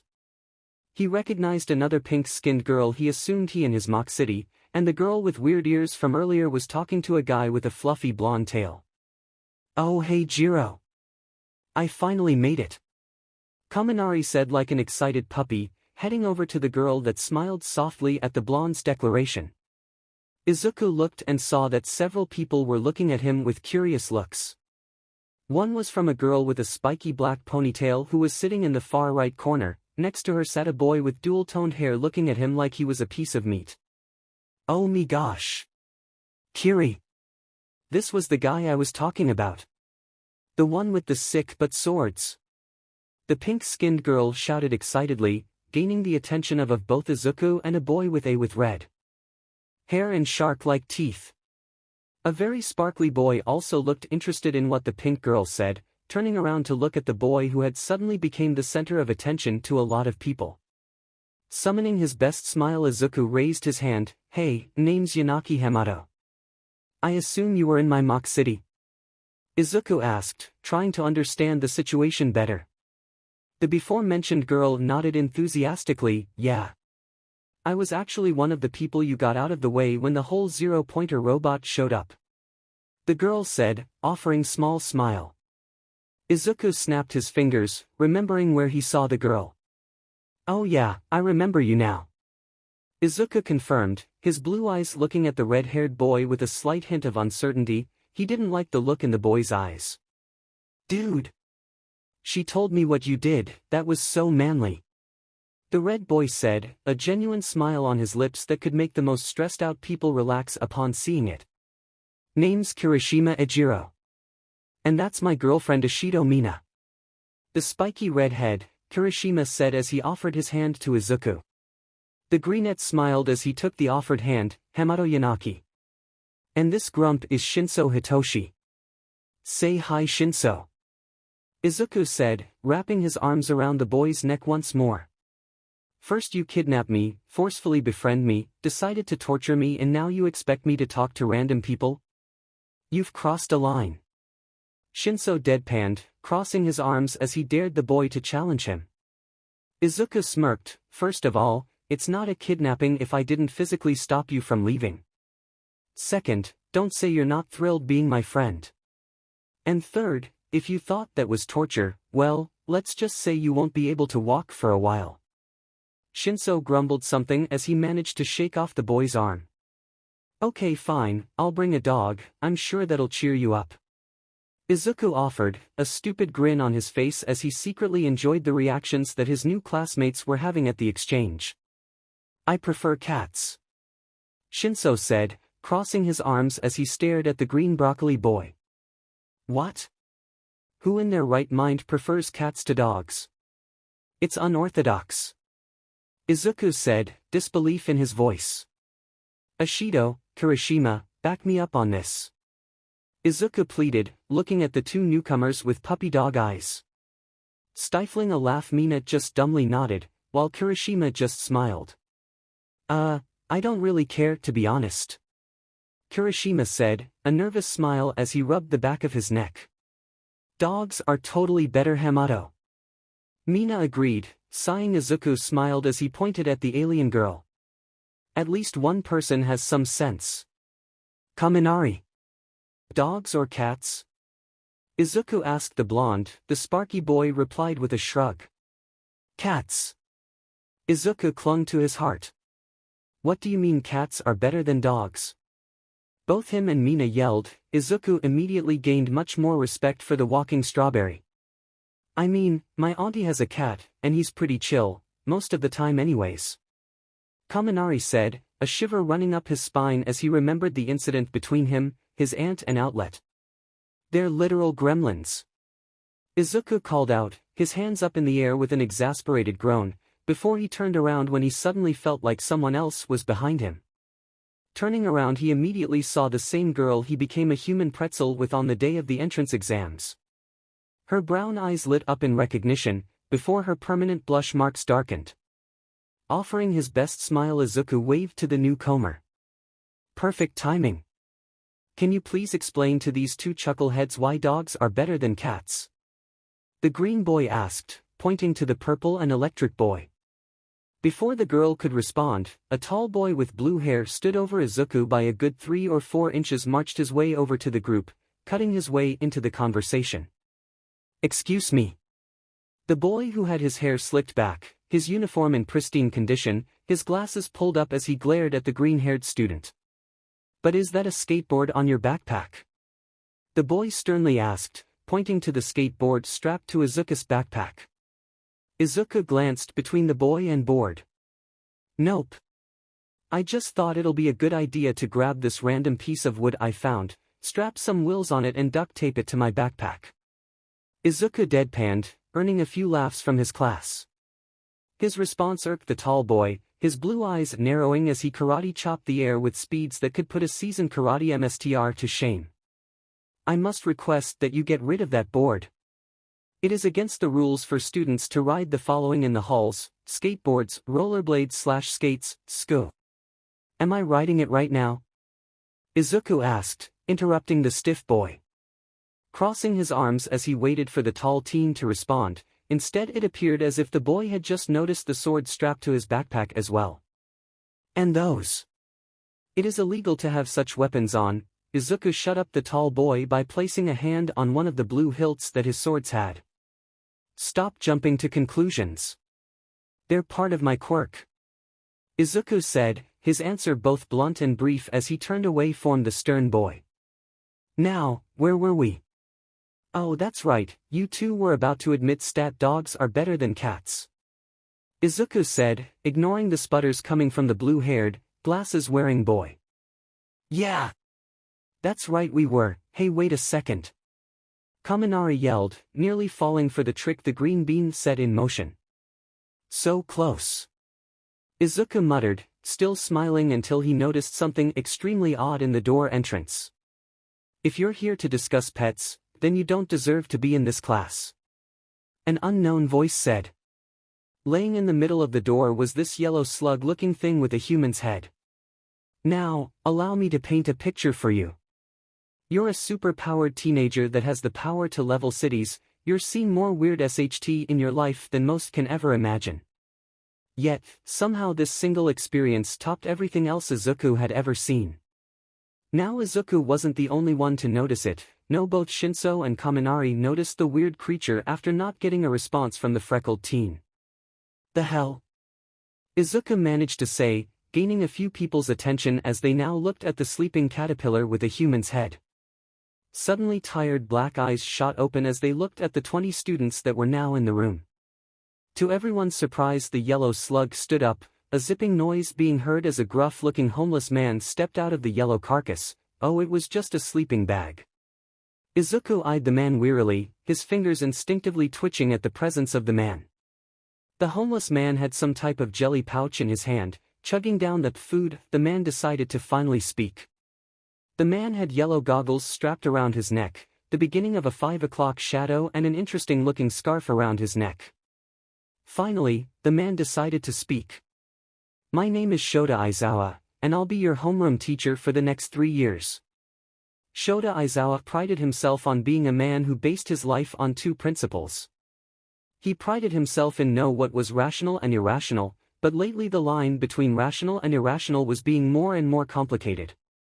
His long black hair was pulled back from his face, the mug of coffee off to the side for easy access. In front of him was his personal computer that held all the information on his future students.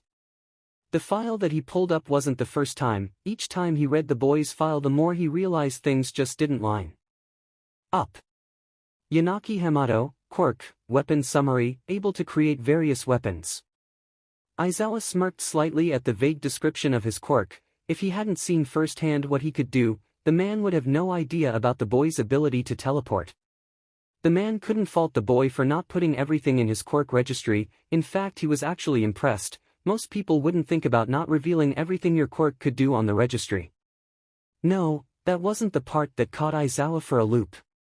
One glance at the boy and already showed anew what type of personality the kid would have.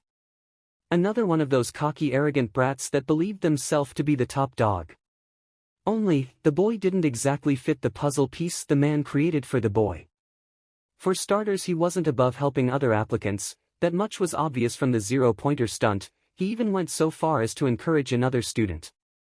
The underground hero hummed to himself as he took another large gulp of his liquid gold, enjoying the burnt taste for a moment as he played the entrance exam recording once more. The video first showed the boy at the front gates, pulling out his swords and getting into a stance that could put world-famous fighters to shame. Then, in one fluid motion, the boy drew his swords, before slicing through the air and disappearing into the city. The reaction time of the boy was definitely something to admire. Not many people could react this fast, not to mention the throw of his sword. When Aizawa first saw the boy throw his sword, he had several thoughts run through his mind, none of them being anywhere near the mark. His first thought was him being reckless, thinking that the boy thought this was just going to be a game. His second thought was that he was an idiot. Those thoughts were quickly squashed. The instant Shoyuta saw the boy disappear in another flash of blue, only to reappear where the flying sword was, to saw he was surprised would be accurate. Not many things surprised the underground hero, but this boy did. His swords were able to cut through the metal with ease. Which either meant his swords were stronger or sharper than any other swords, or the boy's strength and technique was impeccable. Most likely a combination of both is the man had to guess. For the next several seconds the boy would flash in and out of robots' paths, destroying them before moving on. His movements were smooth and looked like he could do them with very little to no concentration, something that definitely took the boy countless hours of practice and trying. Which was why the underground pro hero, Eraserhead, was having such a strong time with the boy. Everything about the boy on first glance portrayed him as someone who saw everything as a joke, who saw everything as if it didn't matter. The boy was an absolute conundrum, almost like as if the boy wanted to be viewed as a pompous but, that was the only conclusion the man could think of, but such an idea was simply irrational. The hero didn't know, just like he knew hardly anything on the boy besides his residence and local dojo he trained at. The boy's address was updated a few days ago, after he got an apartment that wasn't too far away from the campus, but besides that no new information was added on the boy. He had no known living family members. Instead he was kind of Soto adopted by the rat man who owned the Four Turtles dojos, even taking up his last name. The boy's real last name was unknown, just like the full extent to his quirk. His quirk, Weapon Summon, said that he could create weapons reminiscent from the 1800s, more specifically the weapons that were mostly associated to those of ninjas.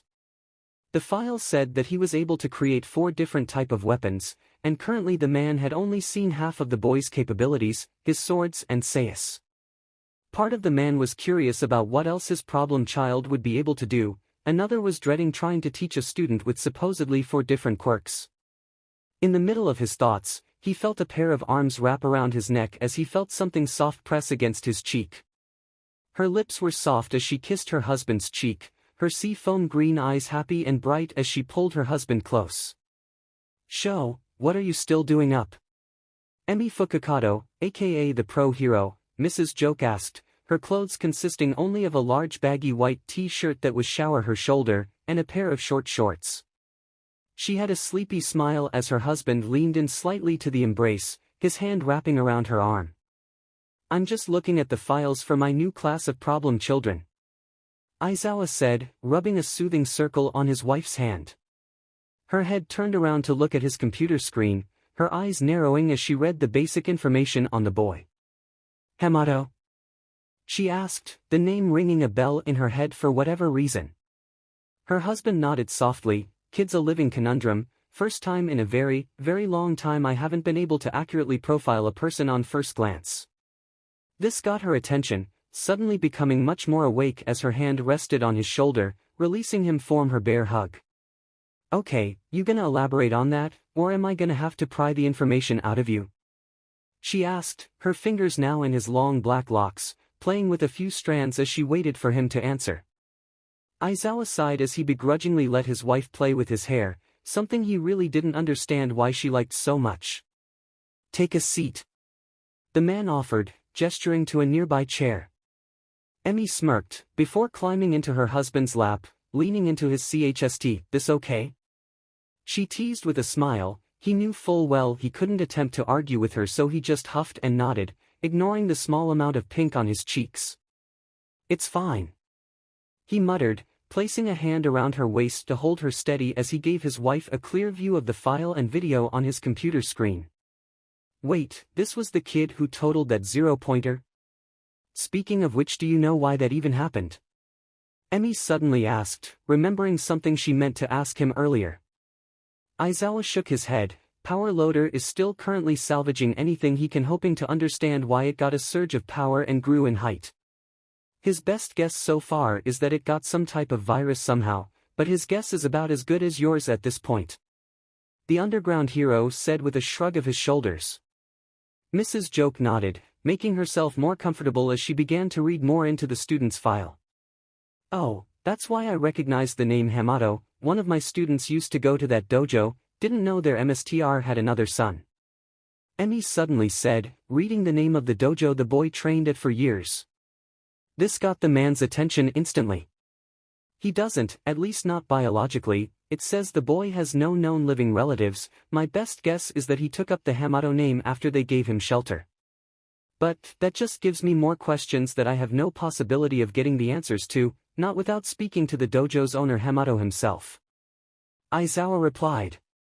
Emi hummed as she finished reading the boy's file. "I can ask Tatami when she gets back from her work study if she knows anything about him. She lived in New York for a few years before moving back here. It's a long shot, but it might help," she offered, smiling as she began to read about the boy's quirk. "Weapon summon?" she asked, clearly confused at the very little on the boy's quirk registry. Aizawa hummed, nodding slightly. "Thanks, and his quirk allows him to create weapons like the name suggests." It took Nizu an hour before he finally found out the other aspects to his quirk. Apparently each weapon he summons give him a unique ability. Swords equals teleportation, sais equal giant red being. Aizawa answer, raising his finger to each of his points. "And before you ask, no, neither I nor the rat have any ideas what other abilities he has. The file claims he has access to 4 different weapons," Aizawa finished. "So, you have a student that got the highest score in the school, and you don't even know what all his quirk does on the fundamental level?" Emi asked, looking at the paused screen, studying the interesting the position the boy was in, a sideways spin with one arm extended. "Is he throwing the sword?" she asked, clearly confused as to why her husband wasn't grumbling about irrational ideas. Aizawa nodded, he doesn't just make portals with his swords, he can also teleport himself to where his swords are.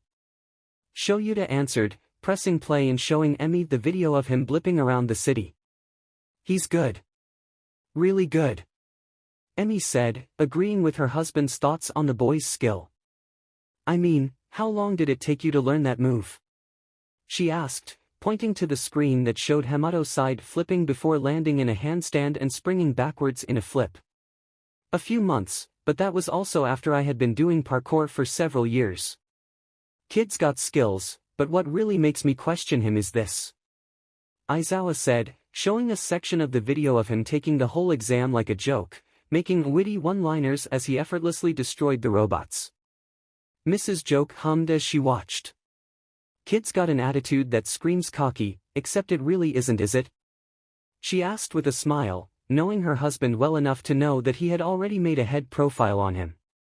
Instead of verbally responding, he fast-forwarded the video to when the zero-pointer forts appeared. His blue eyes shined with something that both of them knew very well, fear.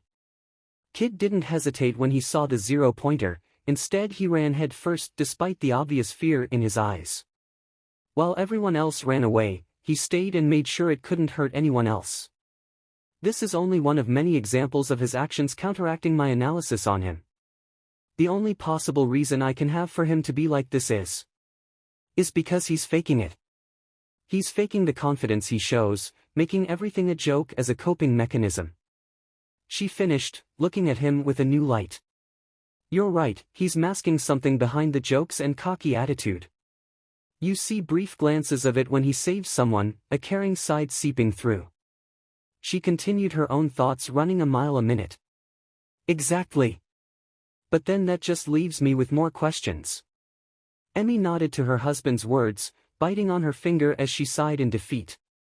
Well, there's not really anything else you can do. Knowing you've got all your other students memorized, so how about you join me in bed? She asked, stretching her arms out, a sly smile on her lips as she leaned closer. Plus, I miss my grumpy teddy bear. She pouted, her long green hair framing her face perfectly as she pouted, her lips large and inviting. The man sighed in defeat, let me turn everything off. The man relented, stretching his arms as his wife slipped off his laps, before turning to his computer once more. Alright kid, let's hope you don't disappoint. Aizawa said as he turned off the computer, heading back to his wife. The underground hero had decided to test his new student's situational awareness. The man wouldn't say he was impressed by his new students so far, but one student definitely piqued his interest the most.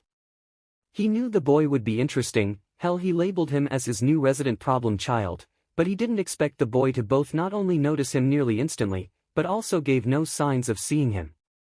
The only reason Aizawa knew the kids saw him was the almost invisible wave that the boy somehow managed to do without anyone else seeing him.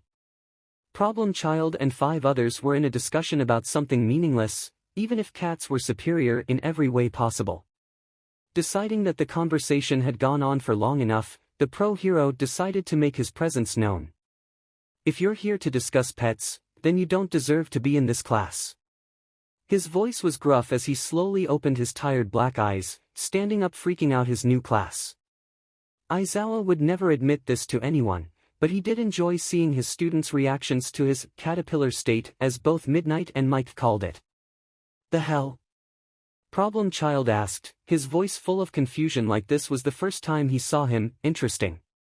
The man flinched slightly when his class erupted into chaos. He didn't get paid enough for this. Having enough, the man unzipped his sleeping bag, letting it fall to the ground as he stood tall. In his hand he held the only nutrition that he would be able to have until dinner. Slurping down his protein-rich flavor pouch, he began to make mental notes of his new students. There was only so much that could be learned from student files. Problem Child, he could worry about him later, it would help ease his upcoming headache hopefully. The 2 boys who were close by him, clearly friends of his to some degree. The tall engined boy, the man desperately wanted to groan at his friend's younger brother. He was still a stickler to the rules, perhaps more than would be necessary. He heard the tall boy, Ida Tenya's, conversation with Problem Child. Wait, are those swords attached to his backpack? That was unexpected. not because problem child had them but because that was usually something that would be immediately noticed by him. But that wasn't important right now he had to make a good first impression. My name is Shota Aizawa, and I'll be your homeroom teacher for the next 3 years. The man said in a monotone voice that made it clear that he wasn't happy to be here. Silence filled the class, the sound of a pen dropping as one student desperately tried to catch it before it hit the ground. Wait, what? Nearly all the students yelled. Instinctively the hero fired up his quirk, his black eyes turning BLD red as he looked over everyone, his long hair floating in the air as he effectively shut everyone up. It took all of you nearly 6 seconds for everyone to shut up and sit down. Do you know how many people can die in 6 seconds? The tired hero asked rhetorically, his students desperately climbing into the first open seat. At your time here, we will make sure you understand the difference a few seconds can make. Aizawa said, grabbing some school uniforms from his clothes, setting them on his desk as he addressed his class once again. Put these on, we'll be conducting a quirk appreciation test to gauge everyone's potential. Meet me in Field Gamma in 10 minutes. Locker rooms are down the hall. The homeroom teacher said as he left his new students alone. Thankfully his new students actually understood the importance of being on time, already a drastic improvement from last year's class. His eyes fell upon his students, watched as several students did various degrees of nervous tics, some rubbed their arms or necks, others rubbed their fingers.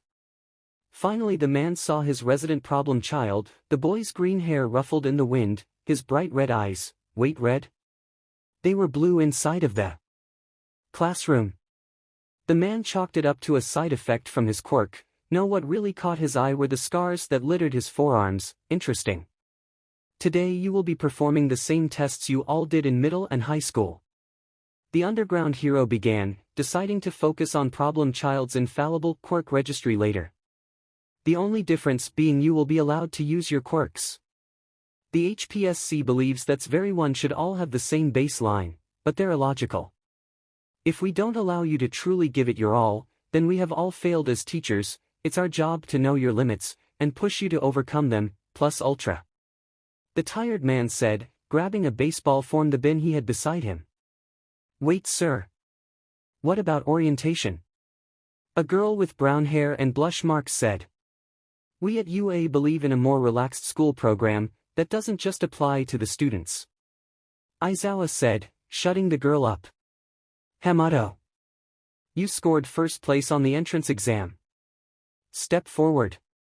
The man commanded, watching as the green teen walked up to the hobo-looking man. Sir? The boy politely asked, an eyebrow raised to ask what he was doing. What was your highest ball through in high school?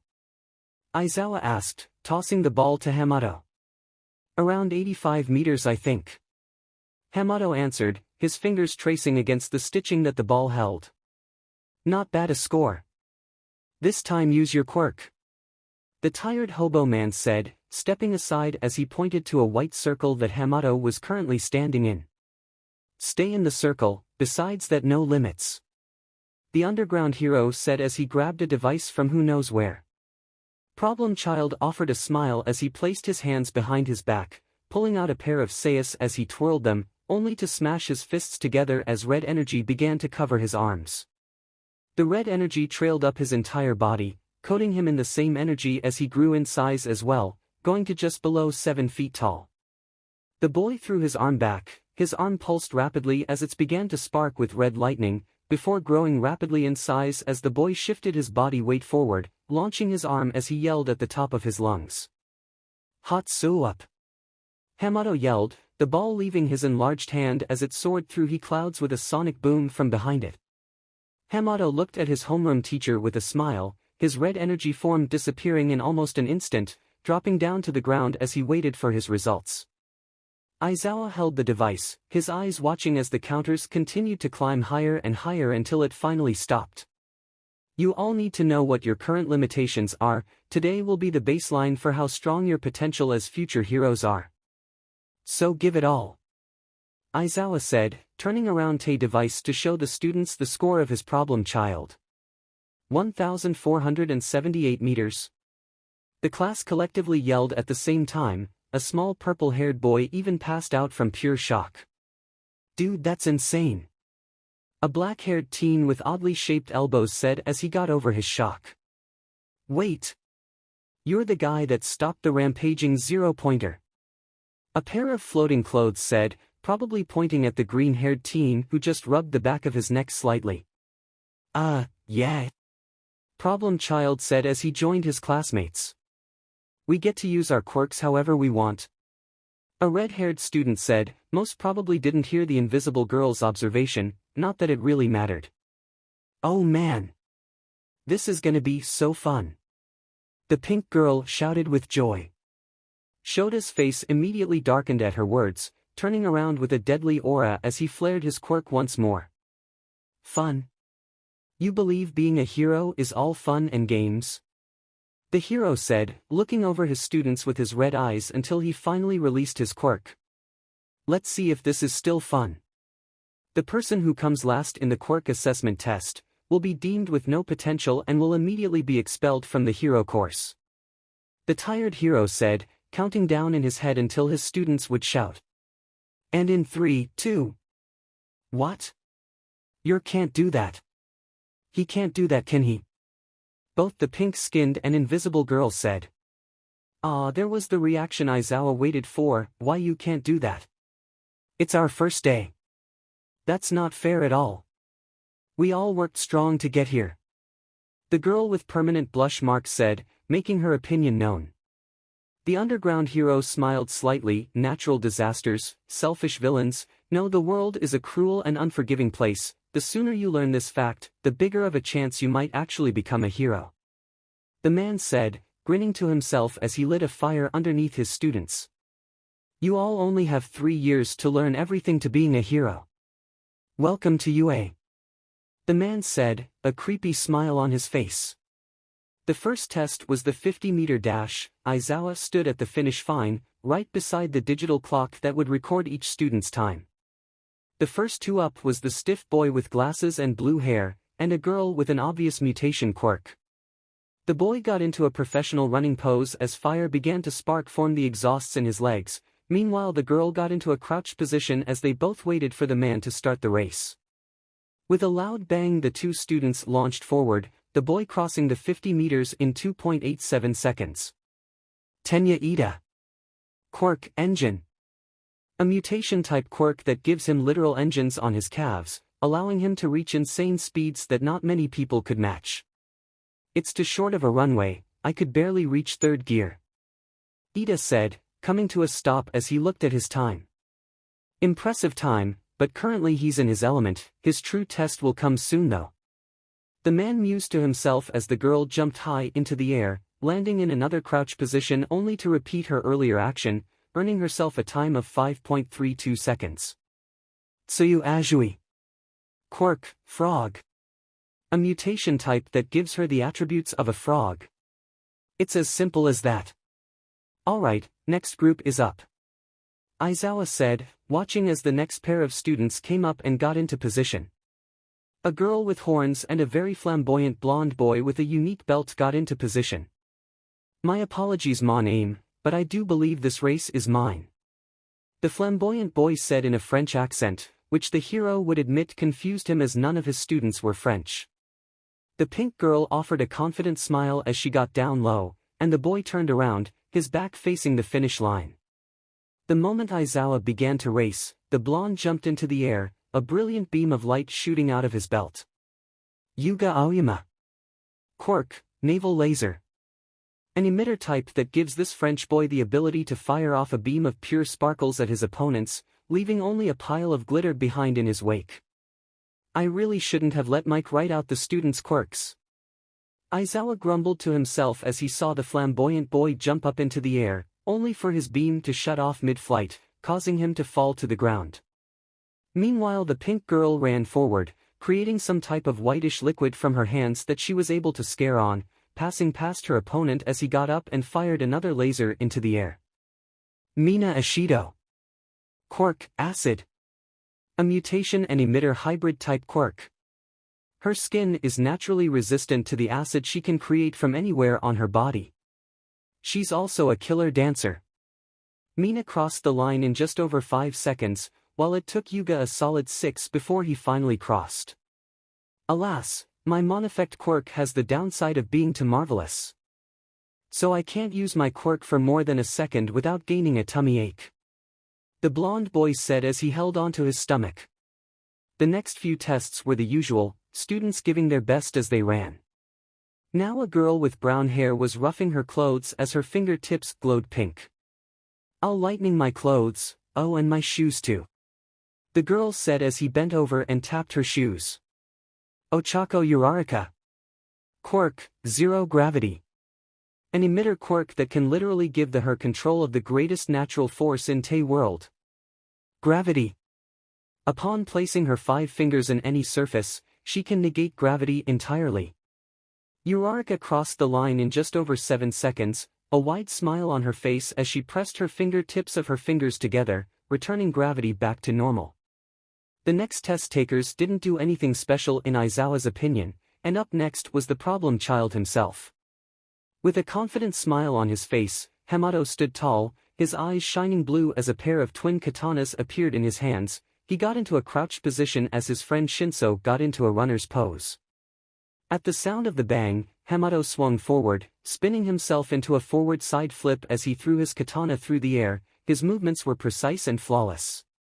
The flying sword was spinning vertically as it glowed a bright blue, only to suddenly flash as Hamato now held onto the flying blade, teleporting to where his sword had now crossed the line, earning him the time of 2.89 seconds, less than 2/100ths of a second slower than Ida.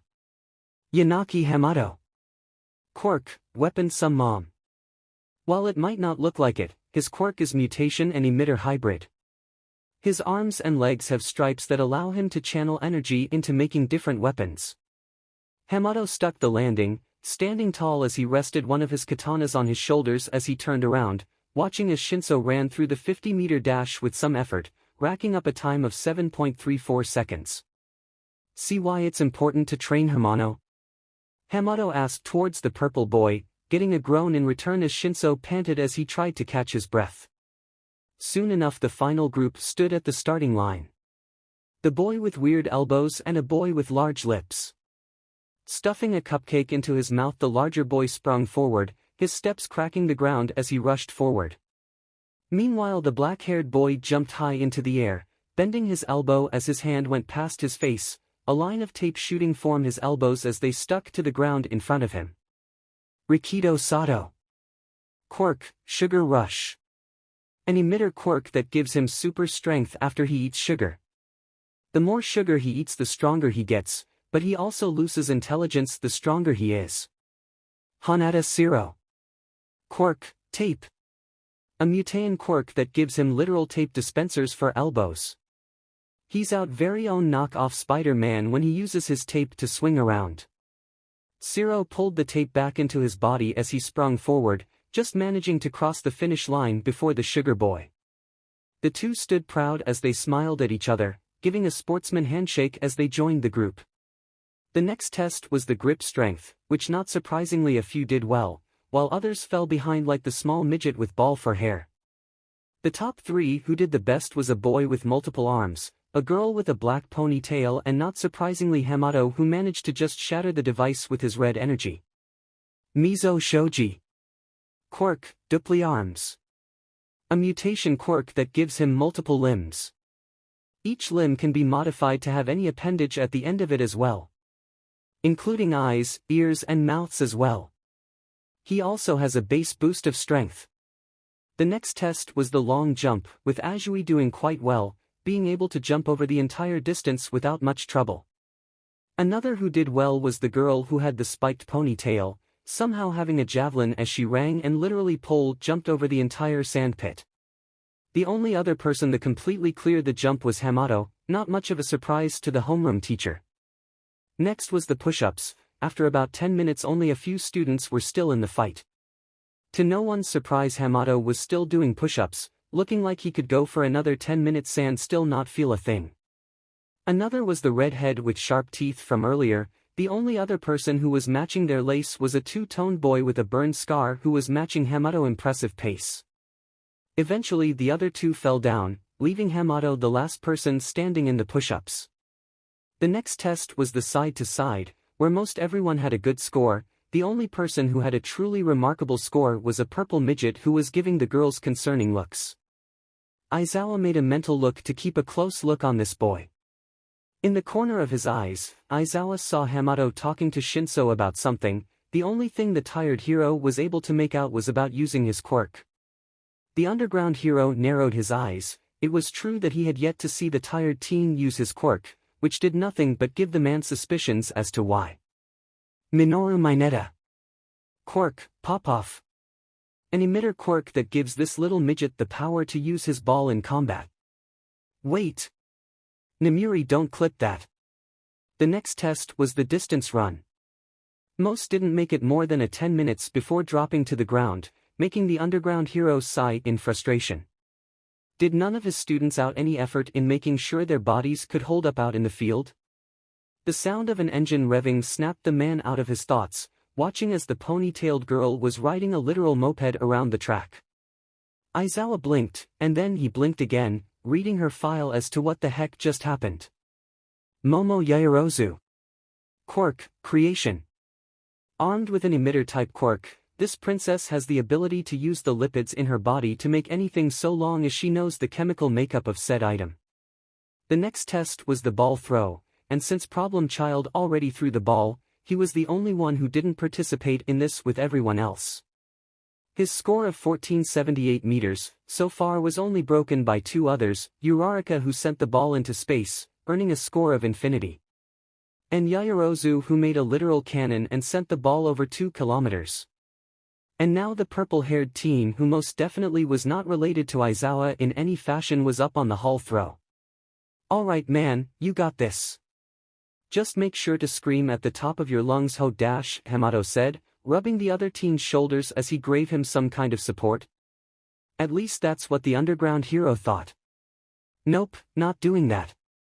Shinso said, cutting the boy off from another one of his idiotic ideas. Finally the boy stepped up into the circle, ball in hand as he stared at it almost as if it weighed 1,000,000 pounds.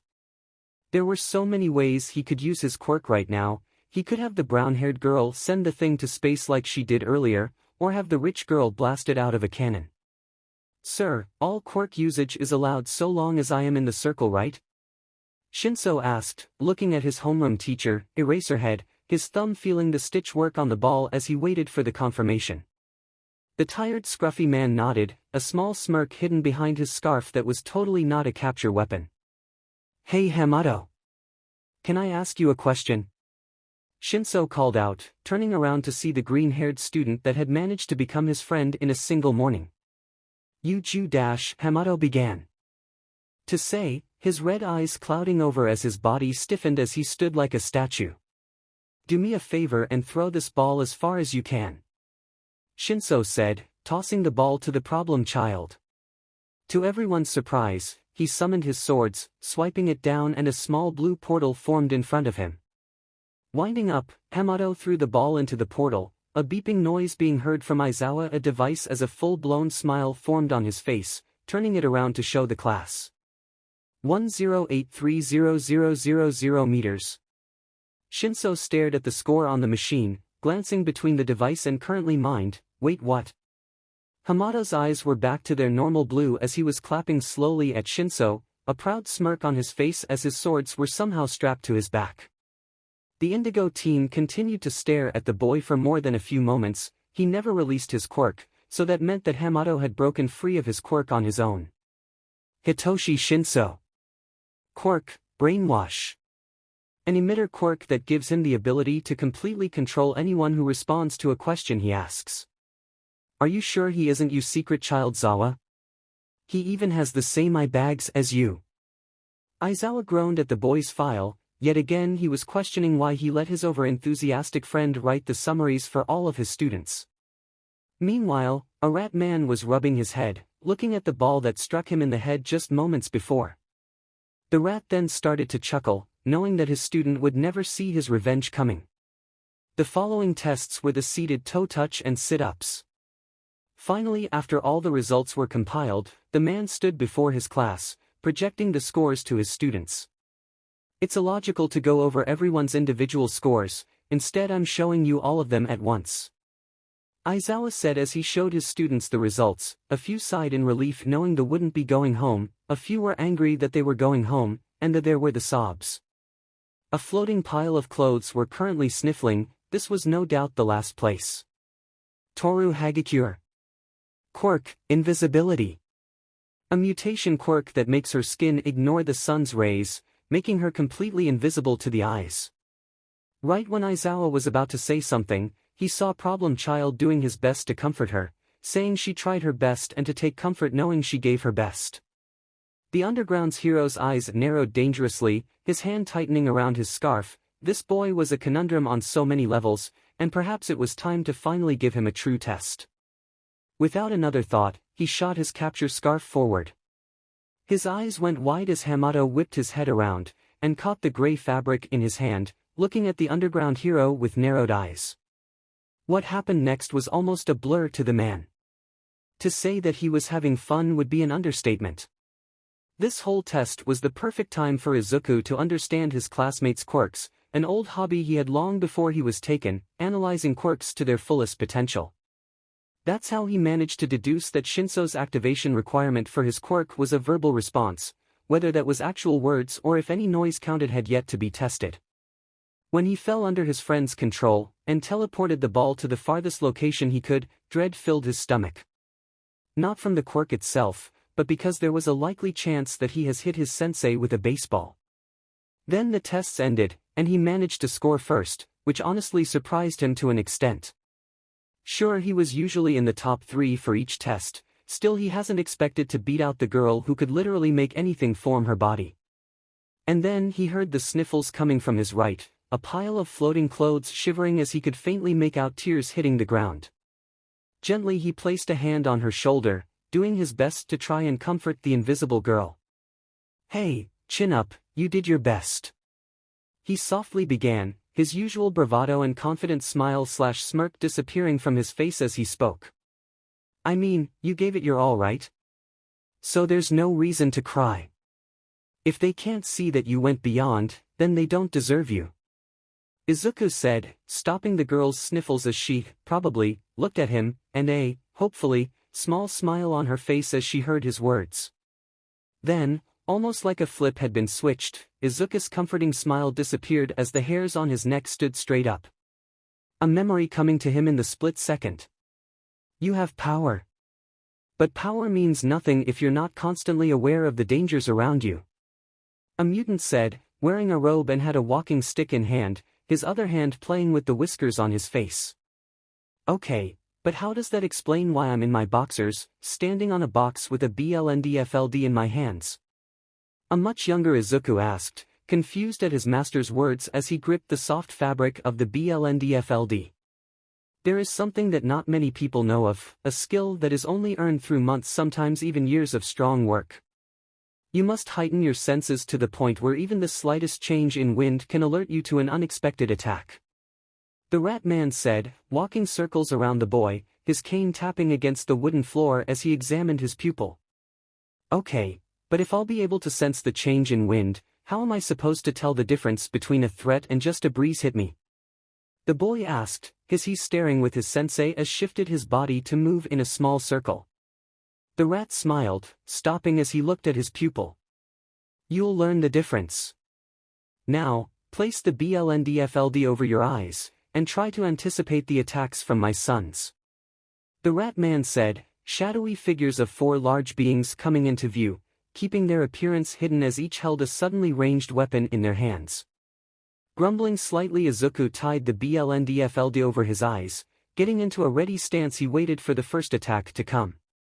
Hajime, the rat said, banging his cane against the floor as Izuku immediately felt a RBB pain hitting his cheek as he was knocked off the box. Instinctively, Izuku shot his hand up and blocked a strange-looking fabric that was flying through the air, aimed directly at his head. Without waiting a moment, the boy spun his wrist in a circular motion, getting a hold on the odd material, and pulled with all his might.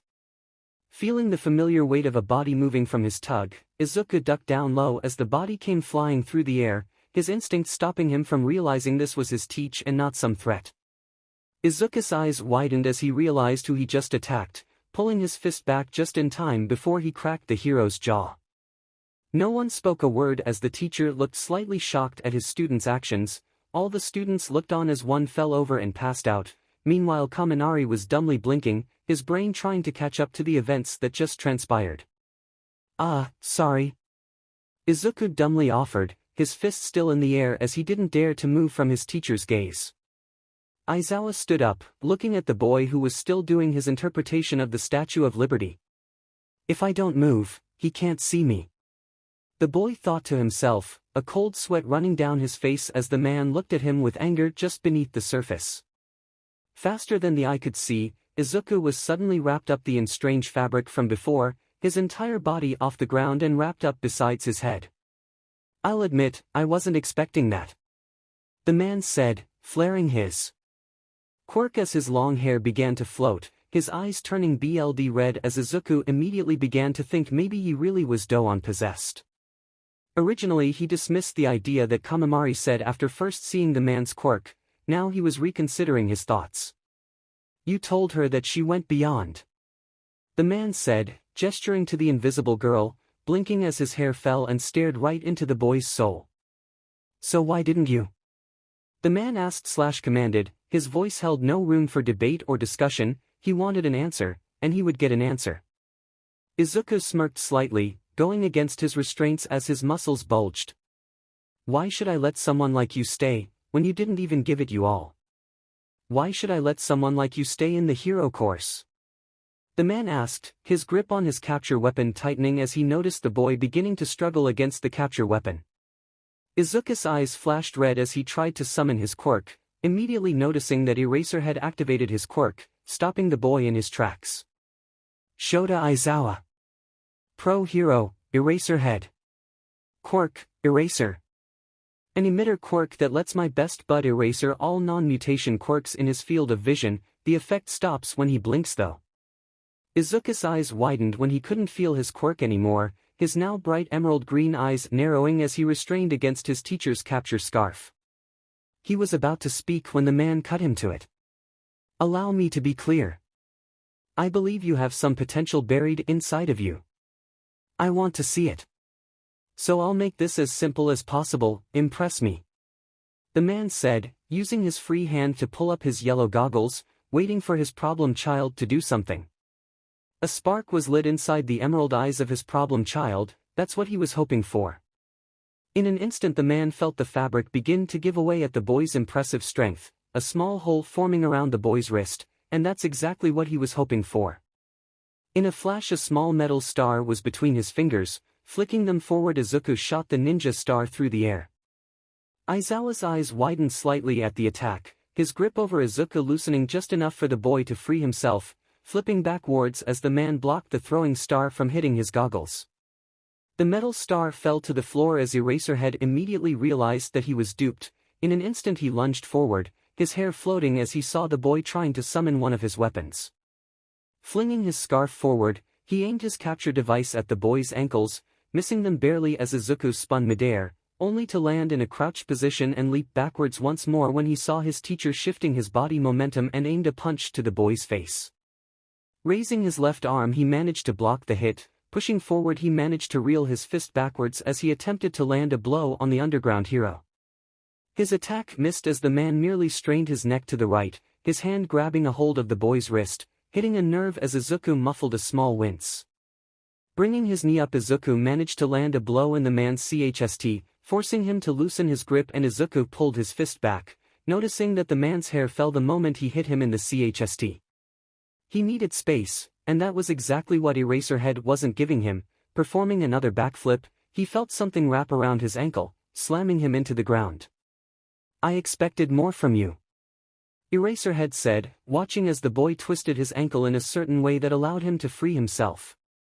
Rolling forward he launched himself up to his feet, getting into a fighter's position, his hands raised to protect his head. Green eyes narrowed dangerously as a small red spark between his fingertips. You haven't seen anything yet. The boy gritted, a fire burning in his eyes as he lunged forward. The man flared up his quirk, his hair floating once more as the sparks disappeared. Izuku smirked as he figured out the man's tells. Deciding he couldn't be put on the defensive any longer, he rushed forward, looking like a blur to most as he approached the underground hero. He propelled himself into the air, going into an overhead flip as he kicked his right leg out, coming down at a vertical angle with his heel aimed directly for the man's head. Of course this attack was obvious, and normally it would be an easy dodge. What made it difficult for the man was the speed he was giving it at, rivaling even the pro hero Marcus' speed. Eraserhead managed to flip his body to the right, his feet barely landing as he sent out his capture scarf once more, narrowly missing the teen as he landed in a crouched position. Aizawa's eyes began to dry, forcing himself to blink, and that was all Izuku was waiting for. Without waiting even a microsecond, his eyes turned red and his fingers sparked, Seius now spinning in his hands as he crashed his knuckles together. The red energy began to trail up his arm like they did before, only this time they stopped halfway up as Izuku managed to land an uppercut into the man's chest before he could neutralize his quirk again. Aizawa skidded on his heels as he managed to pull his hands up and block most of the impact. That didn't mean his hands didn't hurt like hell though. Izuku felt his power shut off once more as his teacher stood tall, his yellow goggles flashing with red as he stared down the boy, his mouth being completely hidden from the boy, otherwise he would have seen the creepy smile beginning to form on his lips. In a moment the capture scarf flung forward, Eraserhead movements were much faster this time, lunging forward as he began to swing two separate lines of fabric at the boy. Going into a handstand, before pushing upwards as he began to continuously flip as he managed to throw several ninja stars, each aimed directly at the man's goggles. With the flying pieces of fabric no longer a problem, the teen landed in another crouch position, his right hand back as he suddenly held another throwing star. Aizawa managed to blow all the incoming projectiles, barely seeing as his student stood tall and began to run just out of his scarf's reach. The single throwing star in his hand somehow duplicating as he flicked his entire hand downwards, now holding 3 stars as he jumped upwards, fling all of his weapons at the man. This forced him to blink once more, deflecting all of the incoming projectiles as he tried to make sure the boy was constantly in his field of vision. Seeing him summon his sword, Aizawa immediately knew that he couldn't allow him to continue any further. Activating Eraser once more, effectively stopping the boy's plan whatever it was, little did he know this was exactly what he wanted to happen. Flipping forward he shot another throwing star at the man, this trick was starting to get annoying. Meanwhile, the forgotten students just dumbly watched. A stoic boy with two-toned hair looking on with indifference, except for the small amount of curiosity in his dual-colored eyes. Other watched on with awe. The small midget who passed out earlier promptly passed out again when he saw the green-haired teen doing a flip over the man, smacking their teacher on the back of head. The intellectual girl looked on with curiosity. She had been trained in martial arts from a very young age, and yet she was unfamiliar with this form of martial arts. The blonde boy with a tail watched with wide eyes, while Yaoyorozu didn't recognize the form of combat, the tailed boy did. While everyone else was watching with either interest or awe, Kamimari whispered to Shinso, trying to not draw attention to himself or the indigo teen. "So, I heard him say you were his apprentice earlier." The electric blonde said, beginning the conversation as Shinso just nodded slightly. Do you think he might train me too?" Kamimari asked, a hopeful tone in his voice as he watched the ninja boy dodge blow after blow from the underground hero. Shinso just shrugged, not daring to peel his eyes away from the scene. Skidding to a stop, Izuku noticed different things about his homeroom teacher. 1. His quirk was one some time-based counter, the second being after a distraction or blow to the head or chst stopped his quirk. The final thing he noticed, and arguably the most important, the time his quirk while active was decreasing each time he used it. 12 seconds. Izuku muttered to himself, watching as the hair fell down, his eyes shining blue as he attempted to summon his katanas. Feeling the power fleeing his body, he did a series of flips and dodges, leading into a cartwheel as he managed to escape the man's capture weapon. 10 seconds. He quietly said, smirking to himself as he fired up his quirk, only to feel his power disappear before he could even feel the hilt of his blades. 7 seconds. The boy said aloud, surprising the hero as he dodged a flying kick by the boy. His eyes were currently burning, the eye drops in his back pocket feeling particularly inviting. He needed space, and he needed it now. Izuku saw this and immediately began to continually throw more and more metal stars at the man. He couldn't let up now, well, until he ran out, that is. His green eyes widened as he reached for another projectile only to realize he was out. A small amount of panic leaked into the boy's face, and that was all the hero needed. Shooting his capture weapon out, he forced the boy to roll back and get a large distance between the two of them. Smiling, Aizawa swiftly pulled out the small green bottle he kept in his back pocket. Pulling his goggles down as he kept one eye on the boy, the small bottle held the man's key to victory. His black eyes widened as he saw in slow motion another metal star hit the green bottle, flinging the bottle from his grasp. Damn it, I took my eyes off of him for a split second. The man rationalized. The bottle clanged to the floor and all its contents spilled onto the strong dirt beside the man's combat boots. Izuku smiled as his arm was still out in the throwing motion, his eyes glowing bright blue as a katana formed in his hand. In a flash the boy disappeared, only to reappear behind the underground hero, a wide smile on his face as he stuck the man with the hilt of his blade. Eraserhead stumbled back slightly, his eyes were burning already. He was nearly at his limit. He estimated he had maybe 1, possibly 2 more eraser activates before his quirk would be ineffective. Flaring up his quirk, he barely saw the blue blip in the corner of his eyes. Izuku's eyes turned back to green as he flipped midair, kicking the man in the shoulder. Instinctively he grabbed the shoulder, feeling a sharp pain for a brief moment before twisting his body, managing to land a sold kick on the boy's chest, flinging him backwards. The green teen's eyes fired up red, the image of Seius forming as he fell back, fist to the strong dirt. Pounding his left fist against the ground, his red energy encased his arms up to his elbows. Flipping upwards he shot forward. Eraserhead managed to side-sweep the boy, sending him to the ground once more, seeing him slam his right arm to the ground as the energy began to encase his right arm too. Activating Eraser for quiet possibility the last time for this fight, he erased the boy's quirk for less than 2 seconds, not that it mattered. As soon as he noticed the power gone from his arms, he felt a force hit his lower legs. Feeling his legs give, he fell to the floor. Looking up he saw his problem child looking down at him, katana aimed directly at his throat as he breathed heavily. His eyes shined like a raging fire, glaring at the man. Try and get up.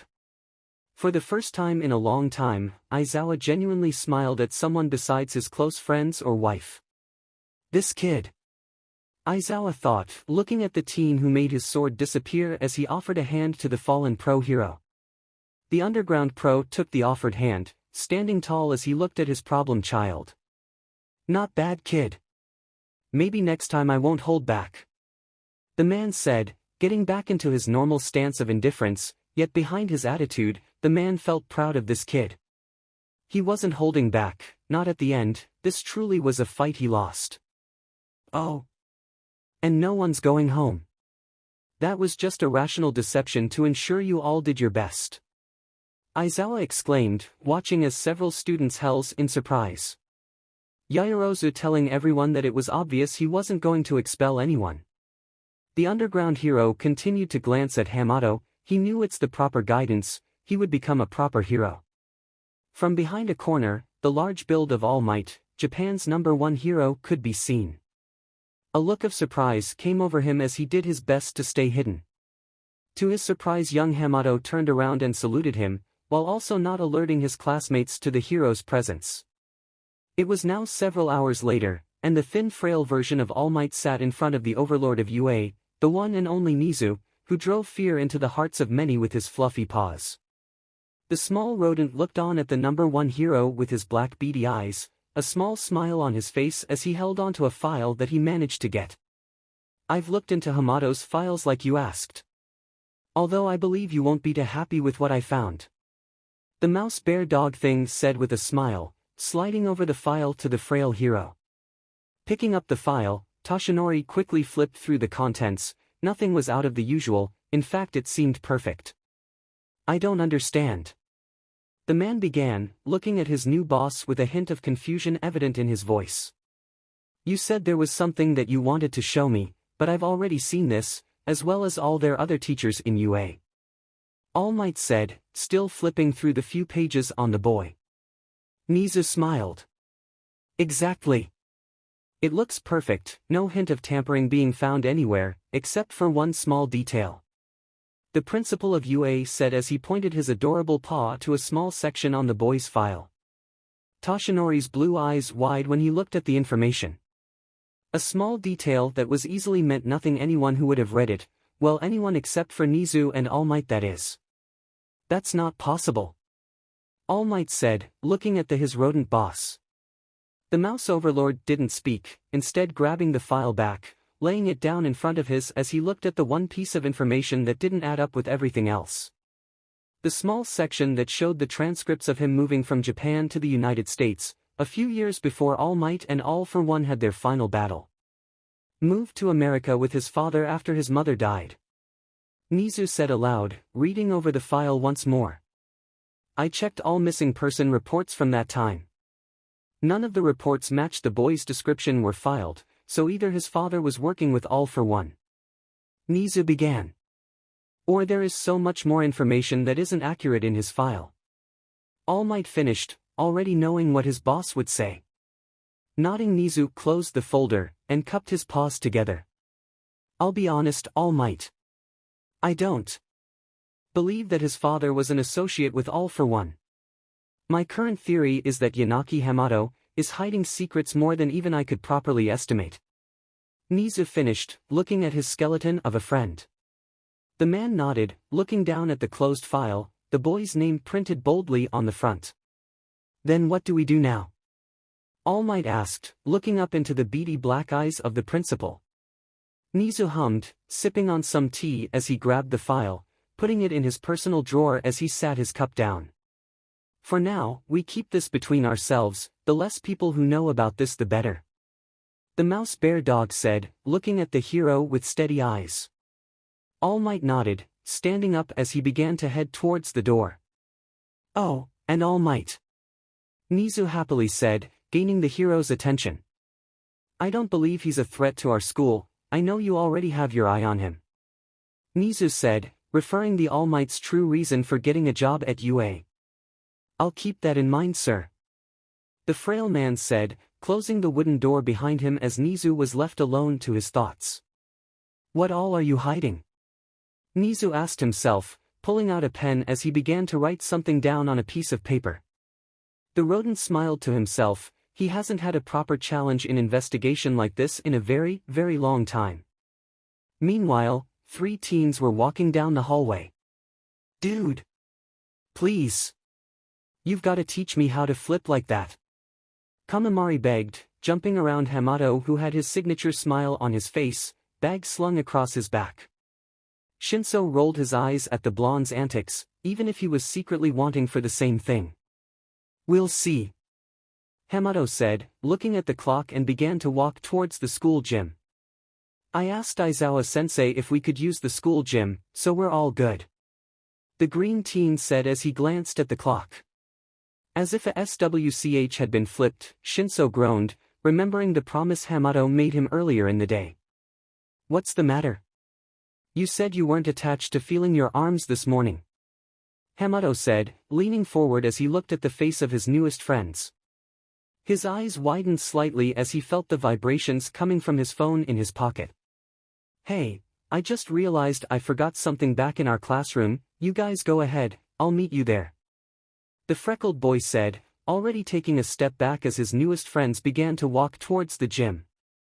Sighing slightly, Izuku stepped into an empty hallway, fishing out his phone that had an intricate design, almost looking like a turtle shell.